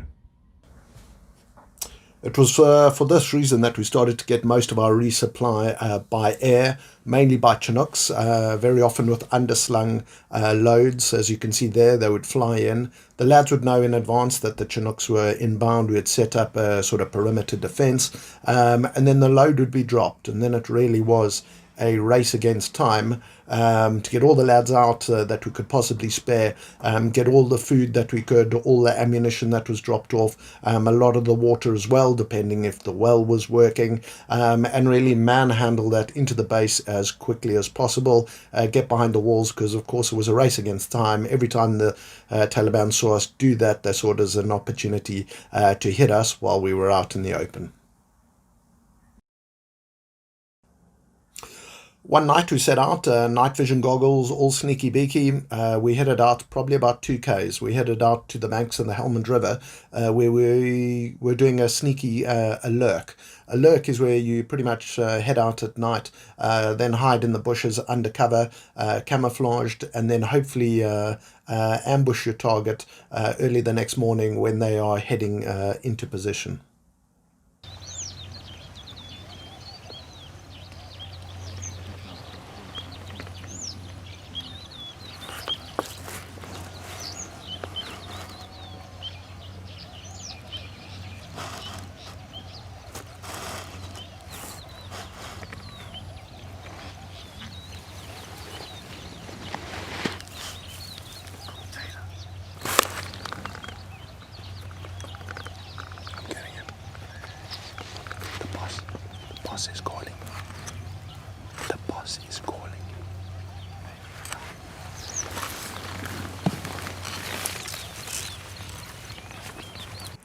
Unfortunately, after a few hours, it became obvious that our plan hadn't succeeded. The Taliban had taken the day off and weren't coming. So we head to the banks of the Helmand River. There you have Lieutenant Cartwright and Sergeant Langridge getting a beautiful photograph actually in the Helmand River, the famous Helmand River, but it was very exposed, so we didn't stay there long. And then we set up a temporary checkpoint where we documented the locals, got fingerprints and things like that, which we could compare to fingerprints that we had got off IEDs that we had dug up already. The dog was overheating at this point though, so we headed back to the river.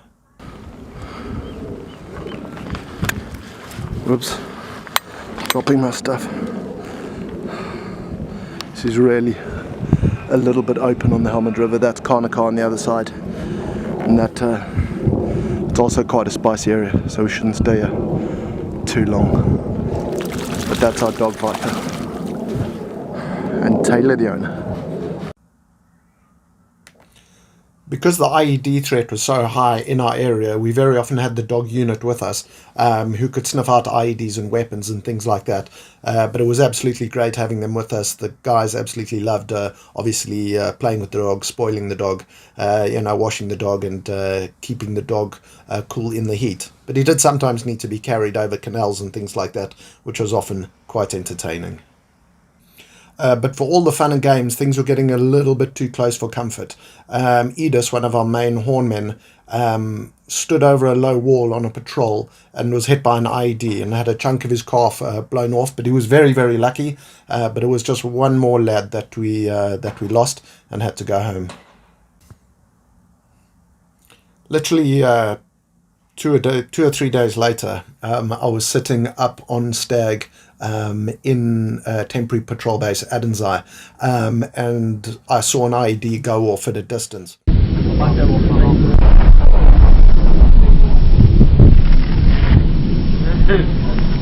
Obviously threw a whole lot of dust in the air and twigs and branches and things like that. And I didn't know that we had a patrol on the ground. I didn't think any of our lads were out. So I thought it was an own goal. I thought the Taliban had been digging something in and it had gone off, or a local had stood on it. What I didn't realize was a good mate of mine, John Wilson, was coming into the base. He was with the Queen's Company, or had been with the Queen's Company, and was now heading down to join our patrol base. They had got to a canal very, very close. Not really a canal, more like an irrigation ditch. Very close to where Edis had been hit, literally probably 50 to 100 meters away. What happened was the platoon sergeant, I'm hell of a mad about this, the platoon sergeant, we had an officer with us at the time, and they decided to take a certain route. In hindsight, it probably wasn't the best route selection. The route was horned though. They used the ground penetrating radar to see if anything was there. Unfortunately, that didn't pick anything up. The lads proceeded over a low bridge, and a number of lads actually walked straight over this IED. John, I think, was number 6th or 7th in the line of the patrol, and he ended up unfortunately standing on this device, and it wasn't a sort of small one as some of the others had been. The device went off. It blew him high up into the air. He came down onto the bridge, and people had to give him emergency first aid, of course, putting tourniquets on both legs. Obviously, the biggest threat when that happens is the loss of blood. So they have to stop the loss of blood from the femoral artery in the legs. But John did become a little bit of a legend in that once they had him on a stretcher and they were making their way to the evacuation point where the helicopters were coming in, the female medic ran up next to him and said, "Don't worry, John, you'll be fine," giving him reassurance. And of course, John, being the absolute mad lad that he is, looked up at the medic and said, "I need some morale. Get your tits out, love." And only John Wilson could say that after an incident like that. But John was put on the helicopter. We didn't see him again that tour, obviously. He went to Selly Oaks, the hospital in England, which dealt with those severe injuries. And he got a lot of medical attention, and obviously had a very tough route of rehabilitation and things like that. But he's made a great recovery. So, thank God after a horrible incident, at least it didn't end in a fatality.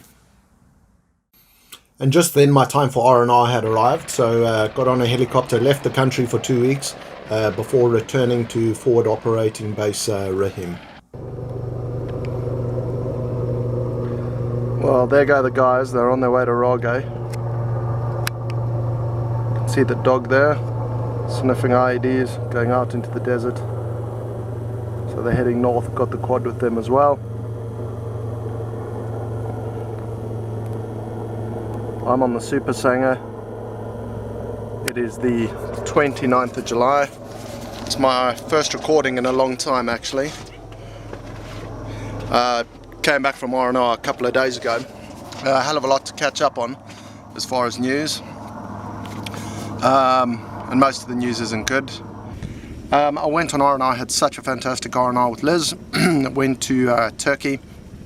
Went to an awesome little town on the coast where nothing much happens, but it was brilliant because it was the best place to relax. And we just sat on the beach, watched the sunsets, swam in the pool, and drank a hell of a lot of FS shandies. FS is the Turkish beer, and very, very good.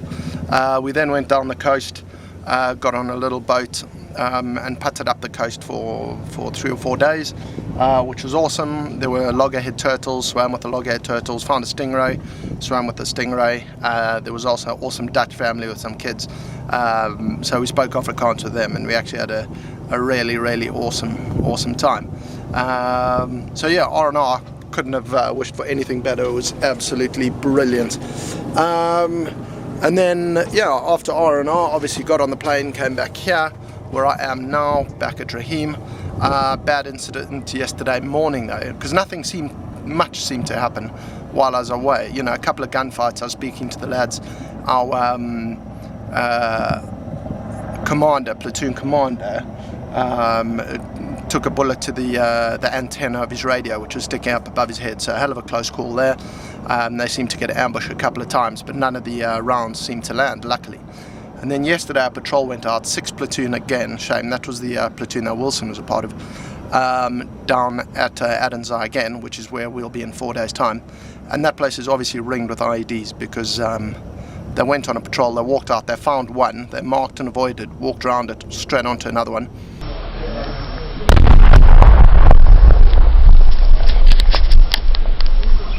Huge blast, the horn man up front. Have a look at this Chinook coming in.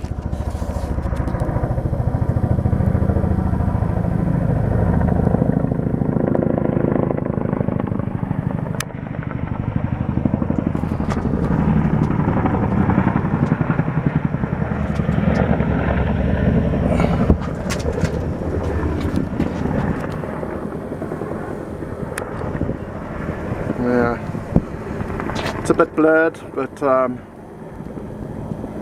because the amount of IEDs we've got here at the moment, a lot of the transport is being done by chopper, which is really helpful. But yeah, Hornman struck the IED, both legs amputated instantly. The thumb on his right hand was taken off and also broke his jaw. So obviously a hell of a bad blast.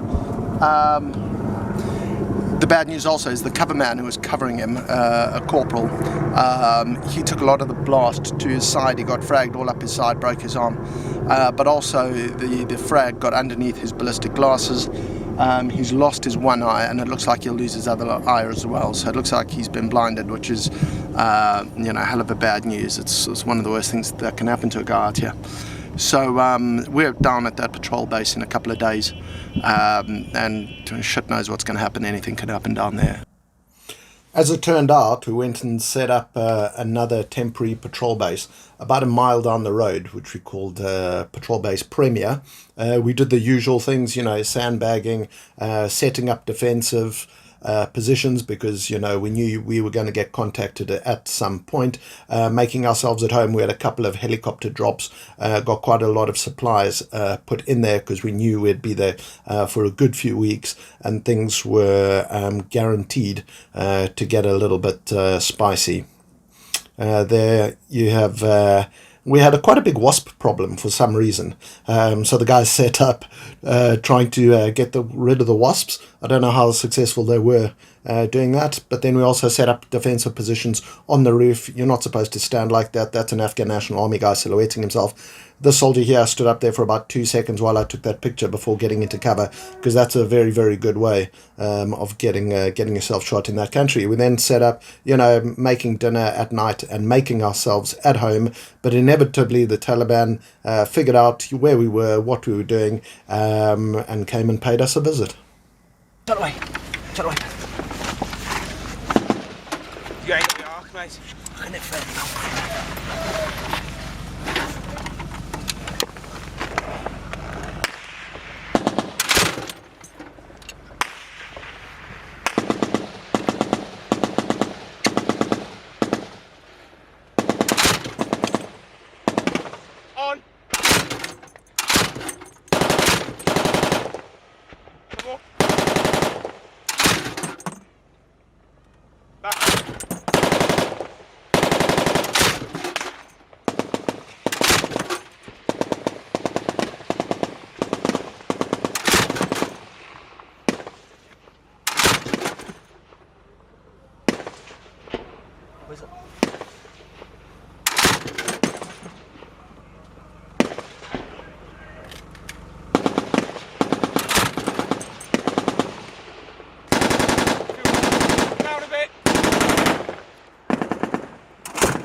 Yes, window.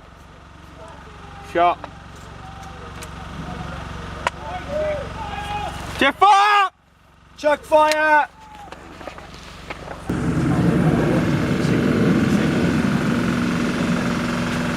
Just waiting on the shell falls now.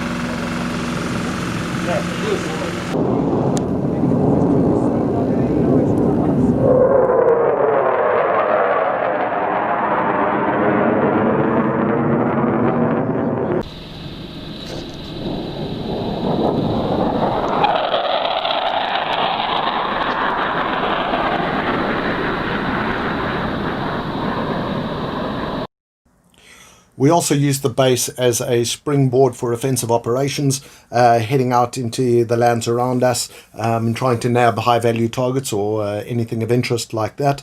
The lads were in better spirits, though, since moving to the new base, where the IED threat had dropped, because it normally takes the Taliban a couple of weeks to totally ring your base with IEDs. You know, we had a little bit of a charmed time there, a couple of weeks where we were going out on operations and feeling a lot more secure, like I say, because the IED threat had dropped consistently. It also gave us an opportunity to interact with the locals. I had my big camera. I got some really nice shots of the kids. You know, in Afghanistan, the kids really don't have much to play with. It's quite an impoverished area, so a lot of them just have baby birds and things like that as their toys. As you can see here, but a lot of distrust amongst the locals, as you can understand.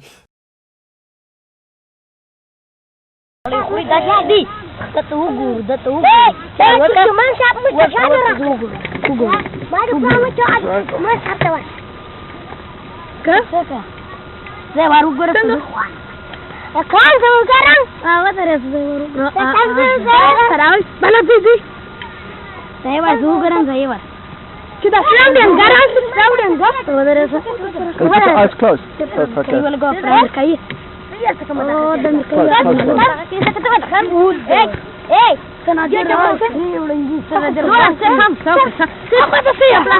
Hey, be nice. Ja, so what is that keep powder? Ja, wat zijn die vier But eventually, after being out with the locals, it's time to return to base and resupply. Hang on.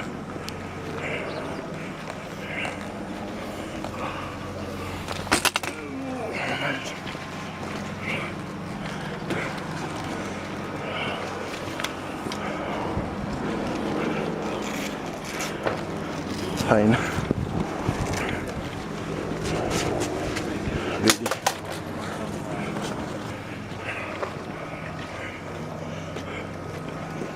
It was in the height of summer at this time, and the one thing that everyone really noticed was the temperature. After every patrol, when you came back, you were absolutely licked. You must have lost so many salts and electrolytes through the amount that we sweated, particularly when you were carrying heavy kit, as well as body armor, which allowed your body temperature to go through the roof. So you'd get back, get lots of fluids on board, put water over your head, pretty much anything that you could do to cool yourself down, especially the water from the well, which came from about 40 feet underground, which was absolutely lovely when you were roasting.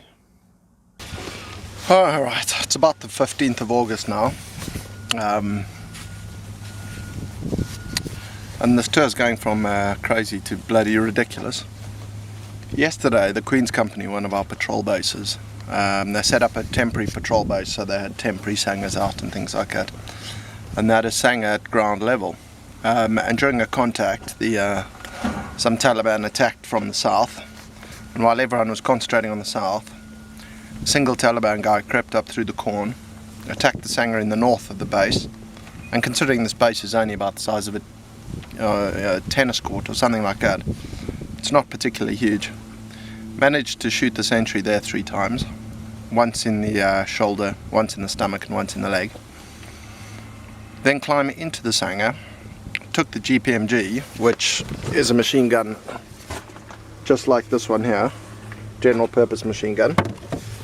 Took that one, which was on the sanger, then opened fire on the base from our own sanger position, engaged the operations room. Eventually they threw some grenades back to make him, give up his position. He took the general purpose machine gun and a whole lot of ammunition, ran off into the cornfields, and no one managed to touch him. So the Taliban now have a general purpose machine gun and ammunition to go with it. And we're going to be in the green zone in a couple of days.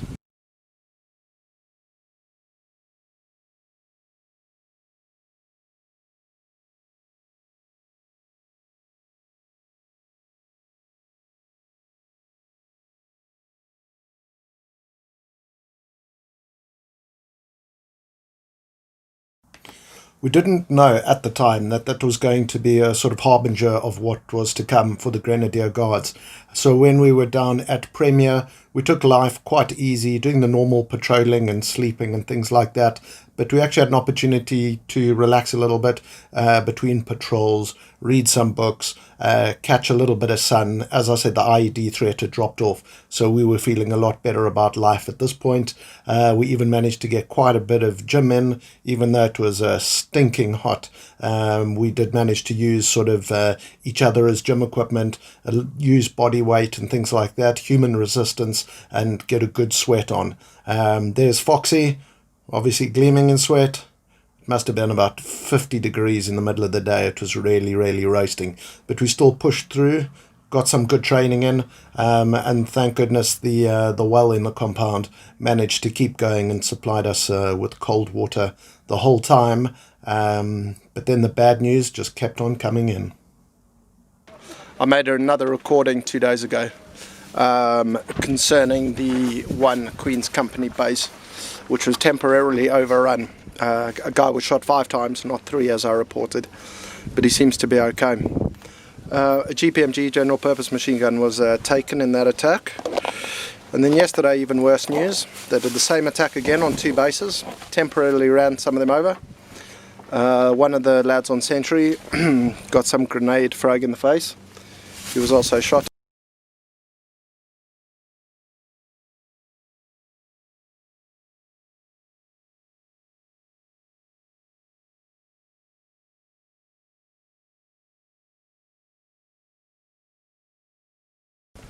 They managed to get into the base and they stole another general purpose machine gun, 7.62, one of the big boys, and the Sentry's own SA-80 assault rifle, which is a 5.56 caliber. It's same as this one here, same as my one.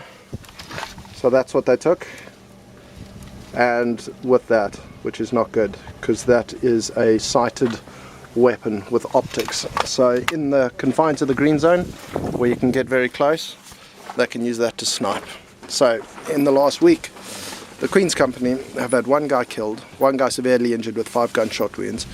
But what they're doing down there is having Sanger positions with corn growing right up to them, so Taliban can sneak within 5 meters of a sentry position, ambush him and take him out before he even has a chance to respond. So I don't know the wisdom of that. They should just level the corn all around the sentry positions so no one can sneak up on them. But I doubt that'll happen. That's far too much common sense to prevail in this place. So yeah, that's been what's been going on. And tonight we're going into the green zone. We'll be there for about 5 days, and sure, there'll be some action down there. There always is. So I'll let you know how that goes.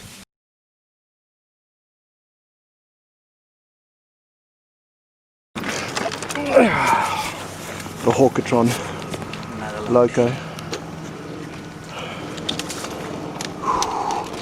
Nani's last patrol ever. He managed to survive Afghan. Eventually, temporary patrol base Premier came to an end. We broke her down and we all headed back to forward operating base Rahim.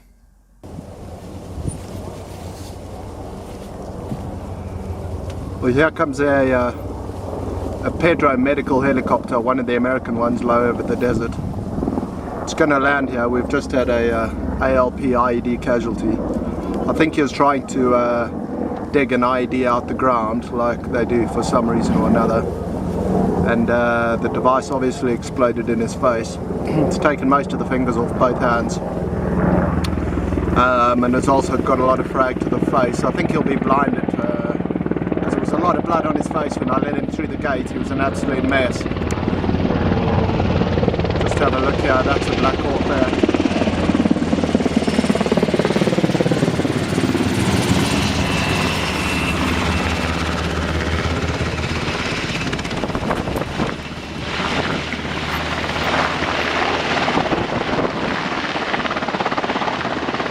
Can't see very much, of course. There's a white out, it's just blowing the dust everywhere. Once it settles, hopefully you'll be able to see a little bit more. There it is there. We've got a second one circling above, giving it protection. And the ALP casualty will be put on that and taken to Bastion, where he'll get better medical attention. But it's been a busy few days. Once this chopper's gone, there's the second one circling, giving it cover.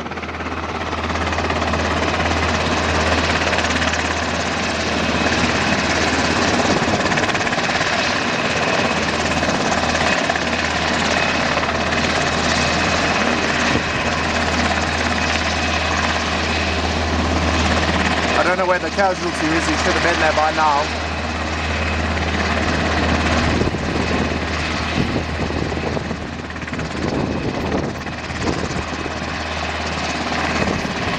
And there he comes.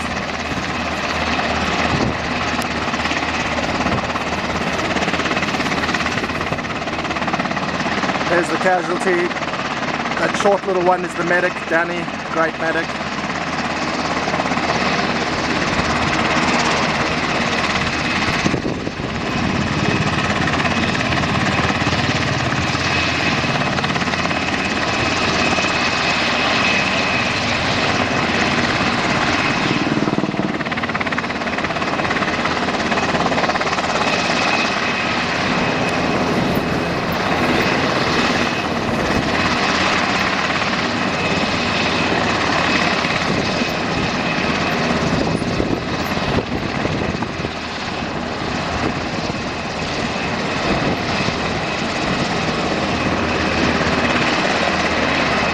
There they go.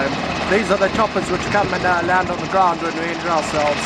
American piloted. They'll land almost anywhere, even in contact. You see the 50 cal machine gun on their one side there. There's the gunner. That's their protection.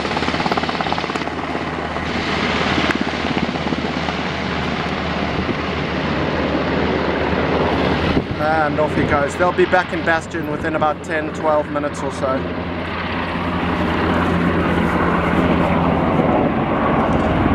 Over the front gates hanger there. Saw him deploying flares, which are burning on the ground still over there.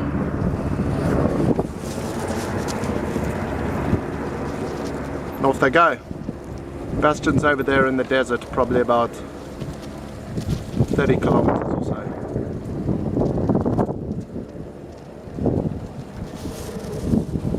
There's the other one up there which will follow him home. They always work in pairs. I'll just give you a quick view here. They always work in pairs, one helicopter covering the other. This is the view to the northeast. You've got the desert, you can see the green zone, the mountains there in the distance.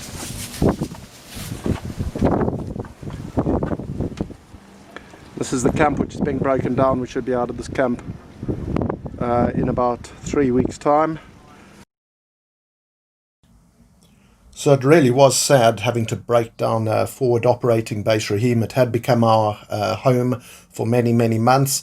We had great memories with lots of lads. The Royal Engineers came in and obviously gave us a massive hand with that. With the big earth-moving equipment, having to break down all the HESCOs and all the fortified areas, which are obviously built to be hell of a strong. So that was a big job, very, very dusty, very hot, very sweaty, and just a little bit heartbreaking having to break down a camp which many guys had sacrificed so much for. We packed up all our empty ammunition tins, sprayed yellow, as you can see there, so people know that they're empty. We had to take absolutely everything with us. They were all loaded into ISO containers, the ISO containers put onto the back of the Royal Logistical Corps trucks, and then together with the other armoured vehicles, we head out into the desert towards our new home. We were heading to Camp Price, this big main base, where we would set ourselves up as a operations company. We arrived safely in the afternoon and found our new quarters.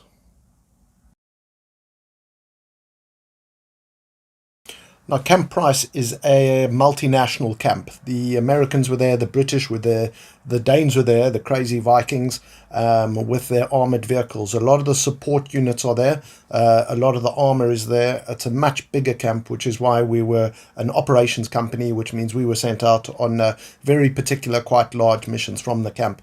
We had an opportunity to meet up with old friends of ours as well. The sunsets were also spectacular, really picked up the colouring of the sun with the desert dust. It was also quite a large base, so a lot of helicopters were always coming in. The Americans used it, the British used it, so I really managed to get some really nice photographs of this lovely hardware coming in and dropping lads off who obviously needed to go out on operations and things like that. There was also a gun line based in Price of 105mm cannons, and they would constantly fire through the night and often during the day as well in support of lads on the ground. I got some beautiful photographs of those, but it was absolutely incredible. As soon as the first round went off, all the dust rose up from the ground, and it was almost like being caught in an instant dust storm. The great thing about being in a much bigger base was you had a lot more time on your hands. Because it was a bigger base, we had other units which were staggering on, obviously, you know, on the sentry points, which meant that we actually got to sleep through the night for the first time in a long time, which was absolutely great. So we, you know, relaxed during the day, kept our fitness up, got fit, got to play a little bit of rugby. We even organised a football match. So we went out there, played football together, and it really gave the company an opportunity for the lads to meet up. A lot of the guys hadn't seen each other for a while because they would have been in other platoons and things like that, and have an opportunity to relax and unwind. We'd obviously had a little bit of a harsh time in the last few weeks, had taken some serious casualties, and this was an opportunity for us to catch our breath and unwind while we waited on word for the operations that we would be sent on. We even managed to have a company barbecue. We had fires there, and it was fantastic, nice and relaxing, getting some good quality meat. Because it's a bigger base, the quality of the food was obviously a lot better. We actually had proper chefs and things there, so we ate quite well indeed. At this time, maintaining fitness became quite a big thing. Being a bigger camp, it just meant we had a longer distance to run.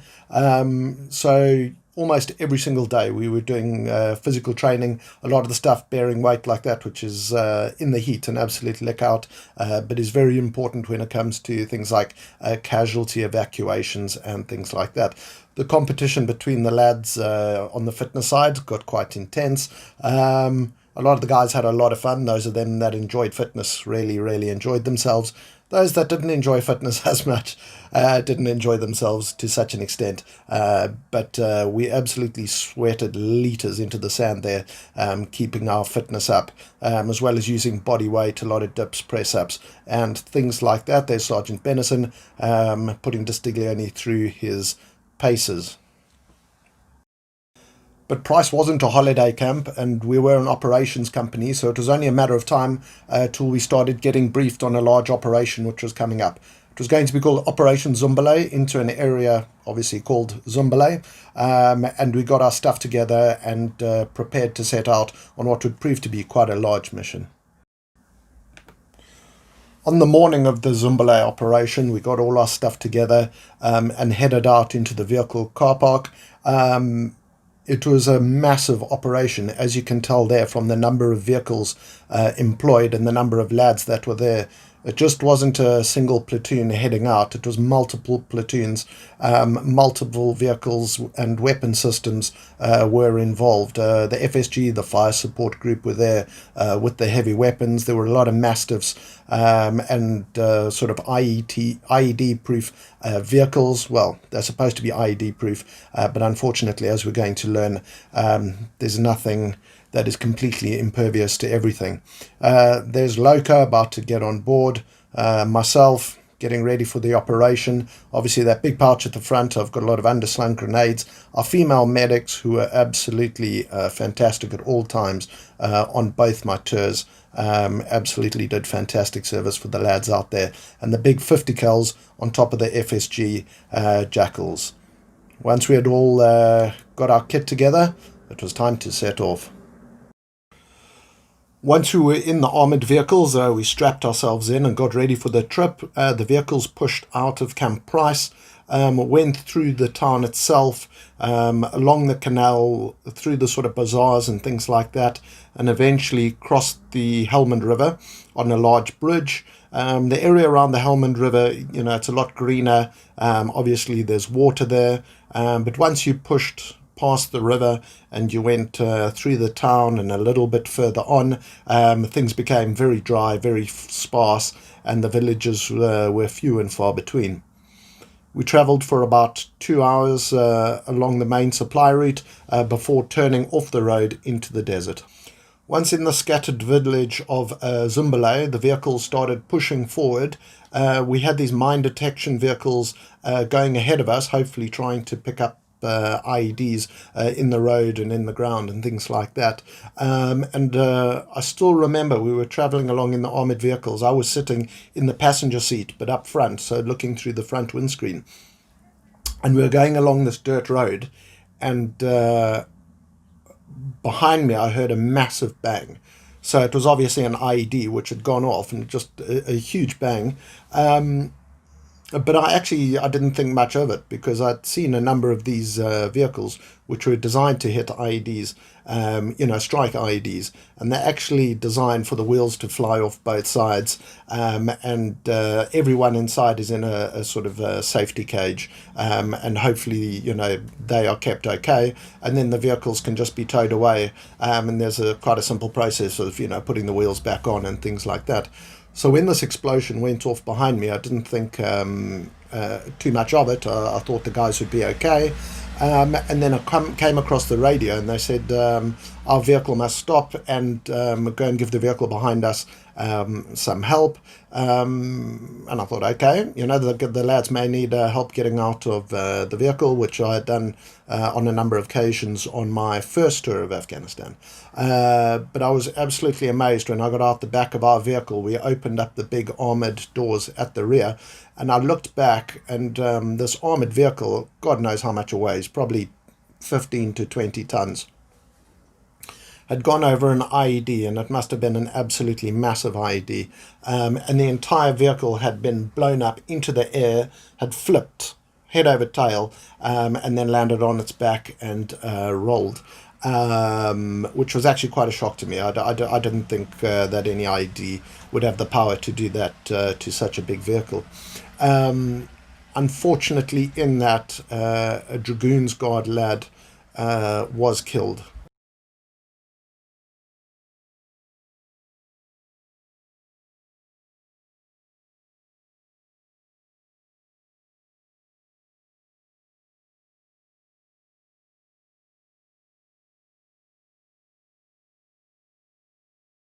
Which was quite shocking to us, and made us realize that maybe our armored vehicles were not impervious, and there actually were IEDs out there big enough to destroy even them.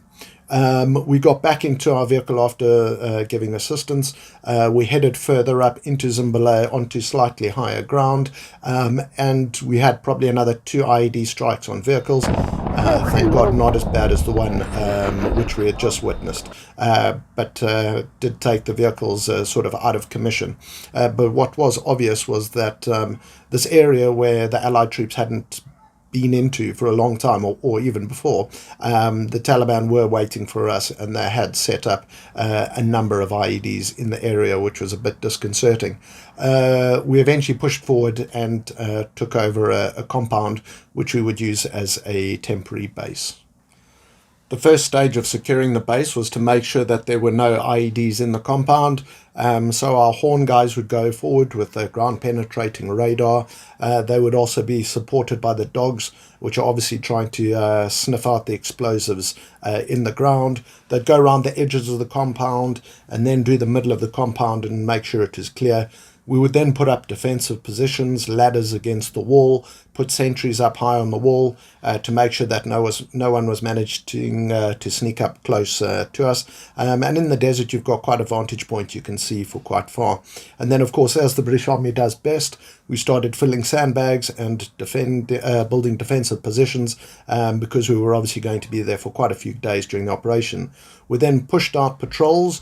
The patrols were supported by the FSG, Fire Support Group, with their heavy weapons, especially the grenade launching machine gun, a hell of a good piece of kit, which could give supporting fire to the lads on the ground whenever they got into trouble. And it was quite handy having the vehicles there because it was an easy way for them to see over the walls and give that supporting fire. But at this stage, if you weren't on patrol or you weren't part of FSG giving fire support, life was pretty chilled, and you could just sit back. If you smoked, you smoked. There's a female medic who I've said have been absolutely fantastic on all my tours. The operations to come would prove to be quite spicy, but we didn't know it at the time. We were more worried at this time about the IED threat after we had seen what had happened to the Mastiffs and armoured vehicles on the way in. But we got some sleep and then got ready to do some more work.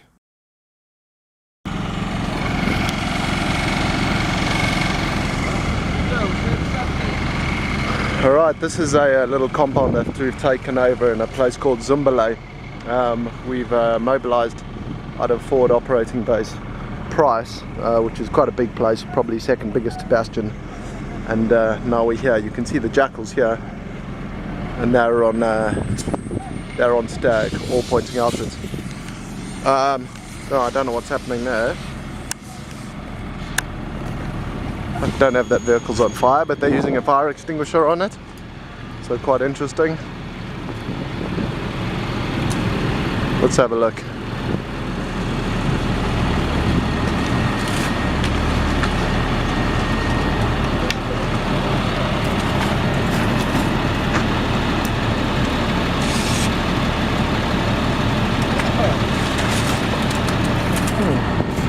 And then yesterday morning I was on stag and watching the high ground, and another Mastiff was blown up there. So we've had 3 IED strikes in 2 days. And then one of our multiples pushed out to give cover to the vehicle that was getting recovered, and they got contacted on the way back, and Corporal Distiglione, a hell of a nice guy, was shot twice through the shoulder just outside the compound here. Corporal Distiglione was a hell of a lucky. He would go on to make a full recovery. I didn't even know he had been hit at this point here, but I did have my camera on me and managed to get some quite nice photographs of his MERT, his medical helicopter Chinook, coming in to pick him up and take him away for medical treatment. So, you know, a hell of a lot of contacts, hell of a lot of IEDs, and we're pretty much fish in a barrel here. We're right in the middle, surrounded by compounds, and the place has been pretty riddled with IEDs, so not a good place to be, and we're here for another 5 days. We're now going on a patrol in about 2 hours' time, which is going to try and catch the guys that opened up and hit Distiglione yesterday, but it just seems like a bit of a crazy plan because there's no cover at all. It's across open fields, and as Lockie, there's Lockie right there. I think he's trying to build the new loo because the last one wasn't so successful. Anyway, like he said, the Chinese proverb, you know, if you're out for revenge, first dig 2 graves. So we'll see what happens this afternoon, because I think it's a hell of a risky one. But yeah, I'll let you know how that goes. So as usual, we got all our stuff together for patrol, all the equipment that we needed. We had a medic with us. We headed out of camp, and as you can see, in the desert, you don't have a lot of cover, so the enemy can see you coming from miles away. But we patrolled quite a long way away from our compounds, and then we started going around a group of buildings that included a cornfield out the back, and that is when the Taliban took their opportunity and engaged us.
We ended up pushing the Taliban back from compound to compound, and eventually even called in some air support where a British Tornado fighter came in. So after that spicy encounter, the powers that be decided that we go and poke the hornet's nest even more. So we pushed out further into Zumbele to take over a compound and really engage them up there. And we knew heading up there that as soon as we got to that one compound, all hell would break loose, and it did.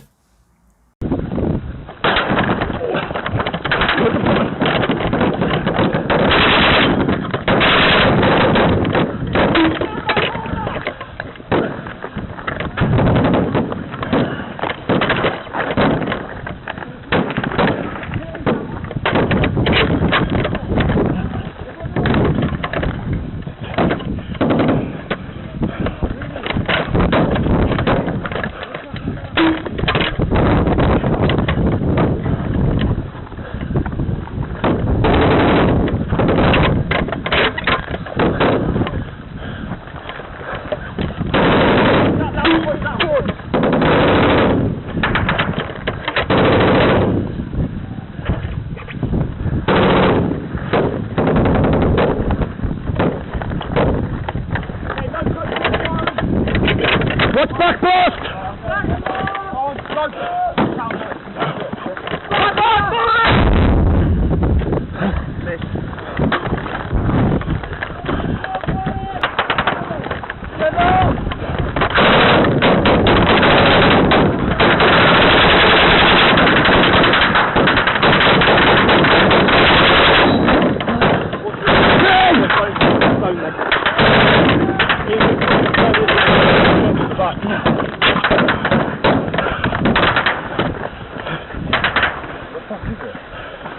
I think there's some over there.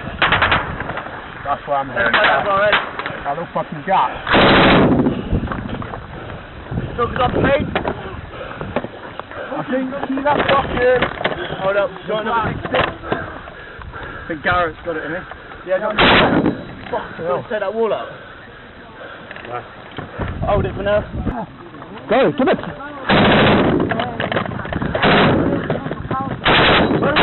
Put me on. See that fucking... See that black fucking... Right. Behind there. Above right of that curtain, you can see that fucking roof, the straw roof. Yeah. I've seen the fucking one out there. Get some UGLs into that compound. Fuck! Come on. Right, see the black curtain? Yeah, black curtain comes right a bit straw. Oh, fucking beauty! Right, where's his phone, please?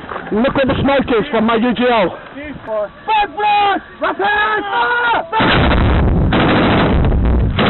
Alright, check fire! Check fire! 550, step back. Eventually we pushed through and took over the compound that we were aiming to take over.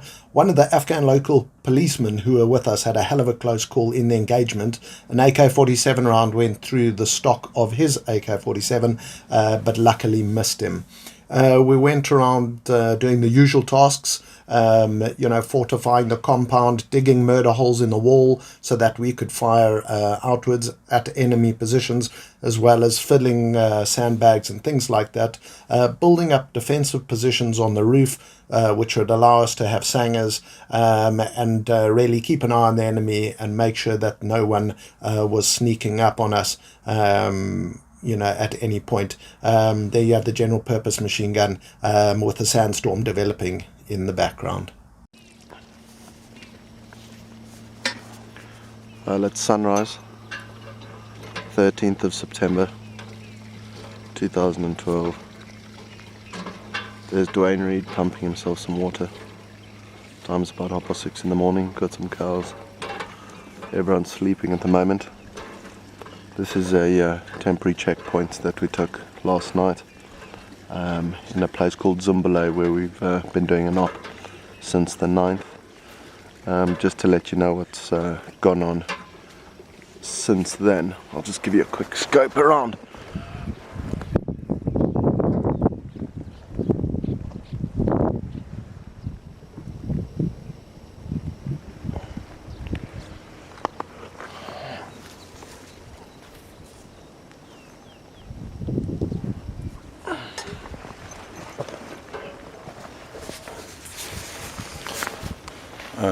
As you can see, very different to before. Not much green zone. We're out in the desert. We're acting as a ops company out of Price now. We've been doing this op up into Zumbalo, where we were supposed to put in a block, stop insurgents running north to south to take on the ANA. I'm speaking quietly because I'm supposed to be on stag, and it's really early in the morning. The problem is we're totally surrounded by Taliban firing positions now. So I think as soon as it's daylight, if we push a patrol out the front gate, it's just going straight into dead ground, into a killing area where they could have 3 or 4 PKMs onto us. But we chilled out for a couple of days, really made ourselves at home, got the well working, so we made sure we had some nice cold fresh water. The dog got a rest. A lot of the guys just fooled around and enjoyed themselves because we're just holding the perimeter here, not really pushing out too many patrols, getting some sleep, like you see the medic getting some shut-eye there, and Hawkins also always getting some shut-eye, although he did a very dangerous job on tour, so he deserves it. We also found the main bedroom, which was hey, super sexy, man. They love their colour in that place. It looks like everything they bought was from the Chinese store. But yeah, also got my hands on some of the Afghan local police's equipment and weaponry. Got to strip it and have some fun with that. Well, it's been a number of days since my last recording.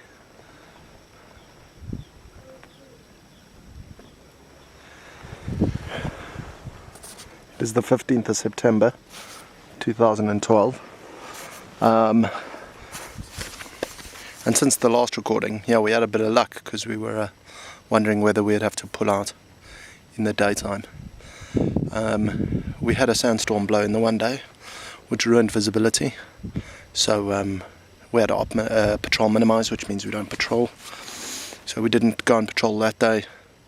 The very next day the well here broke, so we were on a severe water shortage, and the company commander didn't want us patrolling with very little water because it would just make the situation even worse. And that was yesterday, and then we were supposed to pull out at 4 o'clock this morning. Just to speak about yesterday and the day before, there was a mass casualty incident down by the Nez Canal. An ANA, I don't know, vehicle or patrol, it was struck by a massive IED, killed 2 ANA, killed 7 civilians. 2 ANA were also missing. They expected them to be blown into the canal, and also 4 civilians missing. So a hell of a big incident there. And we heard the blast over here, and that was, I mean, that a mile or 2 away, so quite some distance. And you could actually feel the blast in your lungs. You could hear it. And then yesterday at some point. Okay, cool. I think they knew. Yeah. No, I don't. It's the one just directly opposite our extraction route. Yeah, the 4 on the bottom.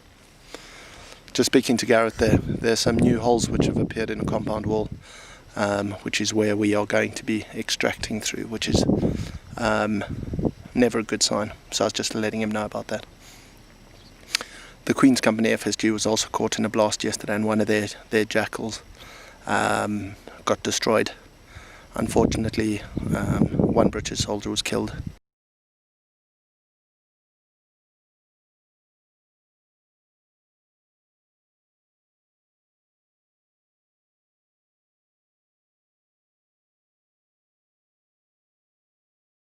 Another badly fragged, and another who's not doing so well. So that's the second British fatality while we've been on this op. Although I don't know if they're connected to it or just outside, but that happened. And then last night in Bastion, some insurgents managed to get in, or maybe they were a part of the ANA already in there. It was at the American base, Camp Leatherneck, which is attached to Bastion. And they managed to kill 2 American soldiers and probably wound a lot more. So a patrol minimizer has come into effect yet again, because the hospital's probably quite busy, which means we can't patrol, and we were meant to pull out at 4 o'clock this morning. So it looks like we might have to pull out of here during the day. So what I said earlier about walking out into pre-prepared firing positions might yet come to pass, so we'll see. Got back to the other base safely, and then they started IDFing us. They dropped 3 mortars on us. We got into hard cover, and then that was the end of that. They left us alone for the rest of the night. And then the next day we had to patrol out of there. We had to patrol from that base to Highway 1, where we'd get picked up by Mastiffs, a distance of about 2 kilometers, and we'd go past a Danish patrol base as well. We got all our kits on in the morning, everything we had to carry on our backs, and amazingly the Mastiffs, the armoured vehicles, were going out on the road, and we were putting a screen out to the east to protect the Mastiffs, which doesn't really make much sense to put people on the outside and armour on the inside. Wasn't armour designed to be between the firer and the people? You know, the armour protects the people, not the people the armour. But apparently the geniuses above us thought it would be a better idea for the people to protect the armour. We stacked up inside the base ready to go, and literally there were a couple of guys outside doing a vehicle checkpoint, and a single round from a sniper hit one of the guys in the lower back just above the arse cheek. He went down, the shot went out, man down. A couple of guys from our base ran outside, got him on a stretcher, brought him back in, treatment was given. He was okay, he was conscious, he was talking, and a MERT medical helicopter was called.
But it wasn't a good start to the day, where we hadn't even left the base yet and we already had our first casualty. We fully expected to get contacted when we left, and that's exactly what happened. We walked out the base. I was probably about 50 meters outside the base, and all hell broke loose.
We were fired on. You'll see on the video where the enemy rounds actually landing in the desert in front of us.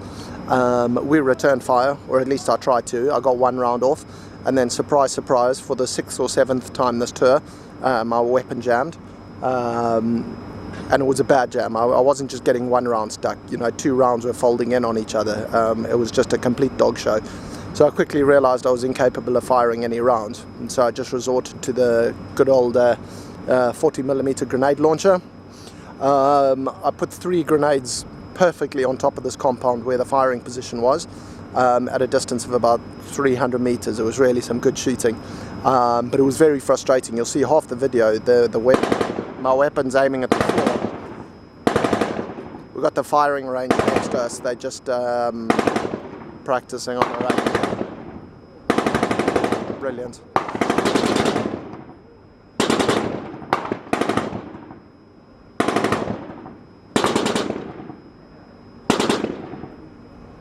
Just wait for them to stop. Yeah, my weapon's pointing at the floor half the time because I'm trying to get the jam out my weapon, but it didn't work. Eventually we were told, right, peel right, and we had to do a peeling run for about 200 meters across open ground under fire. I got off another UGL, but then oh, fuck's sakes.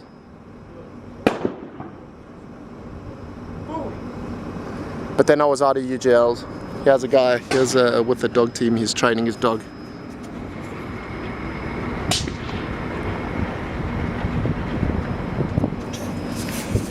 Obviously an American dog team. Yeah, once my UGLs were finished, that was me. I couldn't fire any rounds and I didn't have any more UGLs. We carried on peeling for about 200 meters. Eventually we got out of contact, walked to the Danish base. What a cool bunch of lads. Hell of a nice to us, and they really know how to fight proper. You know, they're proper soldiers. They're not more worried about how long your sleeves are. They're worried about if you're a good soldier or not. One of the things, you know, one of my bugbears of this tour is that, you know, I think they think we're on ceremonial duties out here and they're more interested in if you've got creases in your pants than if you're a good soldier. Anyway, also got a photograph with a MG3, which is the newer version of the World War II MG42 German machine gun, which is an absolute beast. Beautiful weapon. So I'm very happy I finally got a photograph with that, got to hold it. And then we bugged out another kilometre further on. We were at Highway 1, where we waited for the Mastiffs, climbed on the Mastiffs, and made our way back to Price, where I've now handed in my electronic countermeasures, I've handed in my night sights and all that serialized kit. So to all intents and purposes, my tour is over because I will not be going back on the ground. I'm now just waiting to hear when my flight is. It should be in the next 2 days or so. Go back to Bastion, probably 2 days in Bastion, and then fly out. Although Bastion's a bit of a mess at the moment because insurgents managed to break in. They killed 2 Allied soldiers, wounded another 13. And they managed to destroy 5 American Harrier aircraft.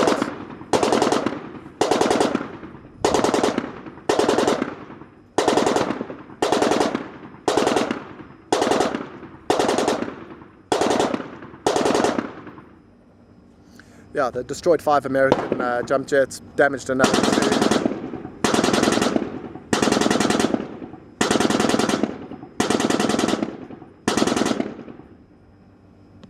Yeah, Sebastian should be fun. But soon I'm off to Cyprus, it's tour over, and then in a month's time I head off to America and then Australia. So that should be my tour. Well, once it's over I'll have a think about it and give a sort of synopsis of the whole tour and how it's been. But there's a lot to talk about, a lot of disappointing things, a lot of quite good things. But I'll let you know all about that at a further recording.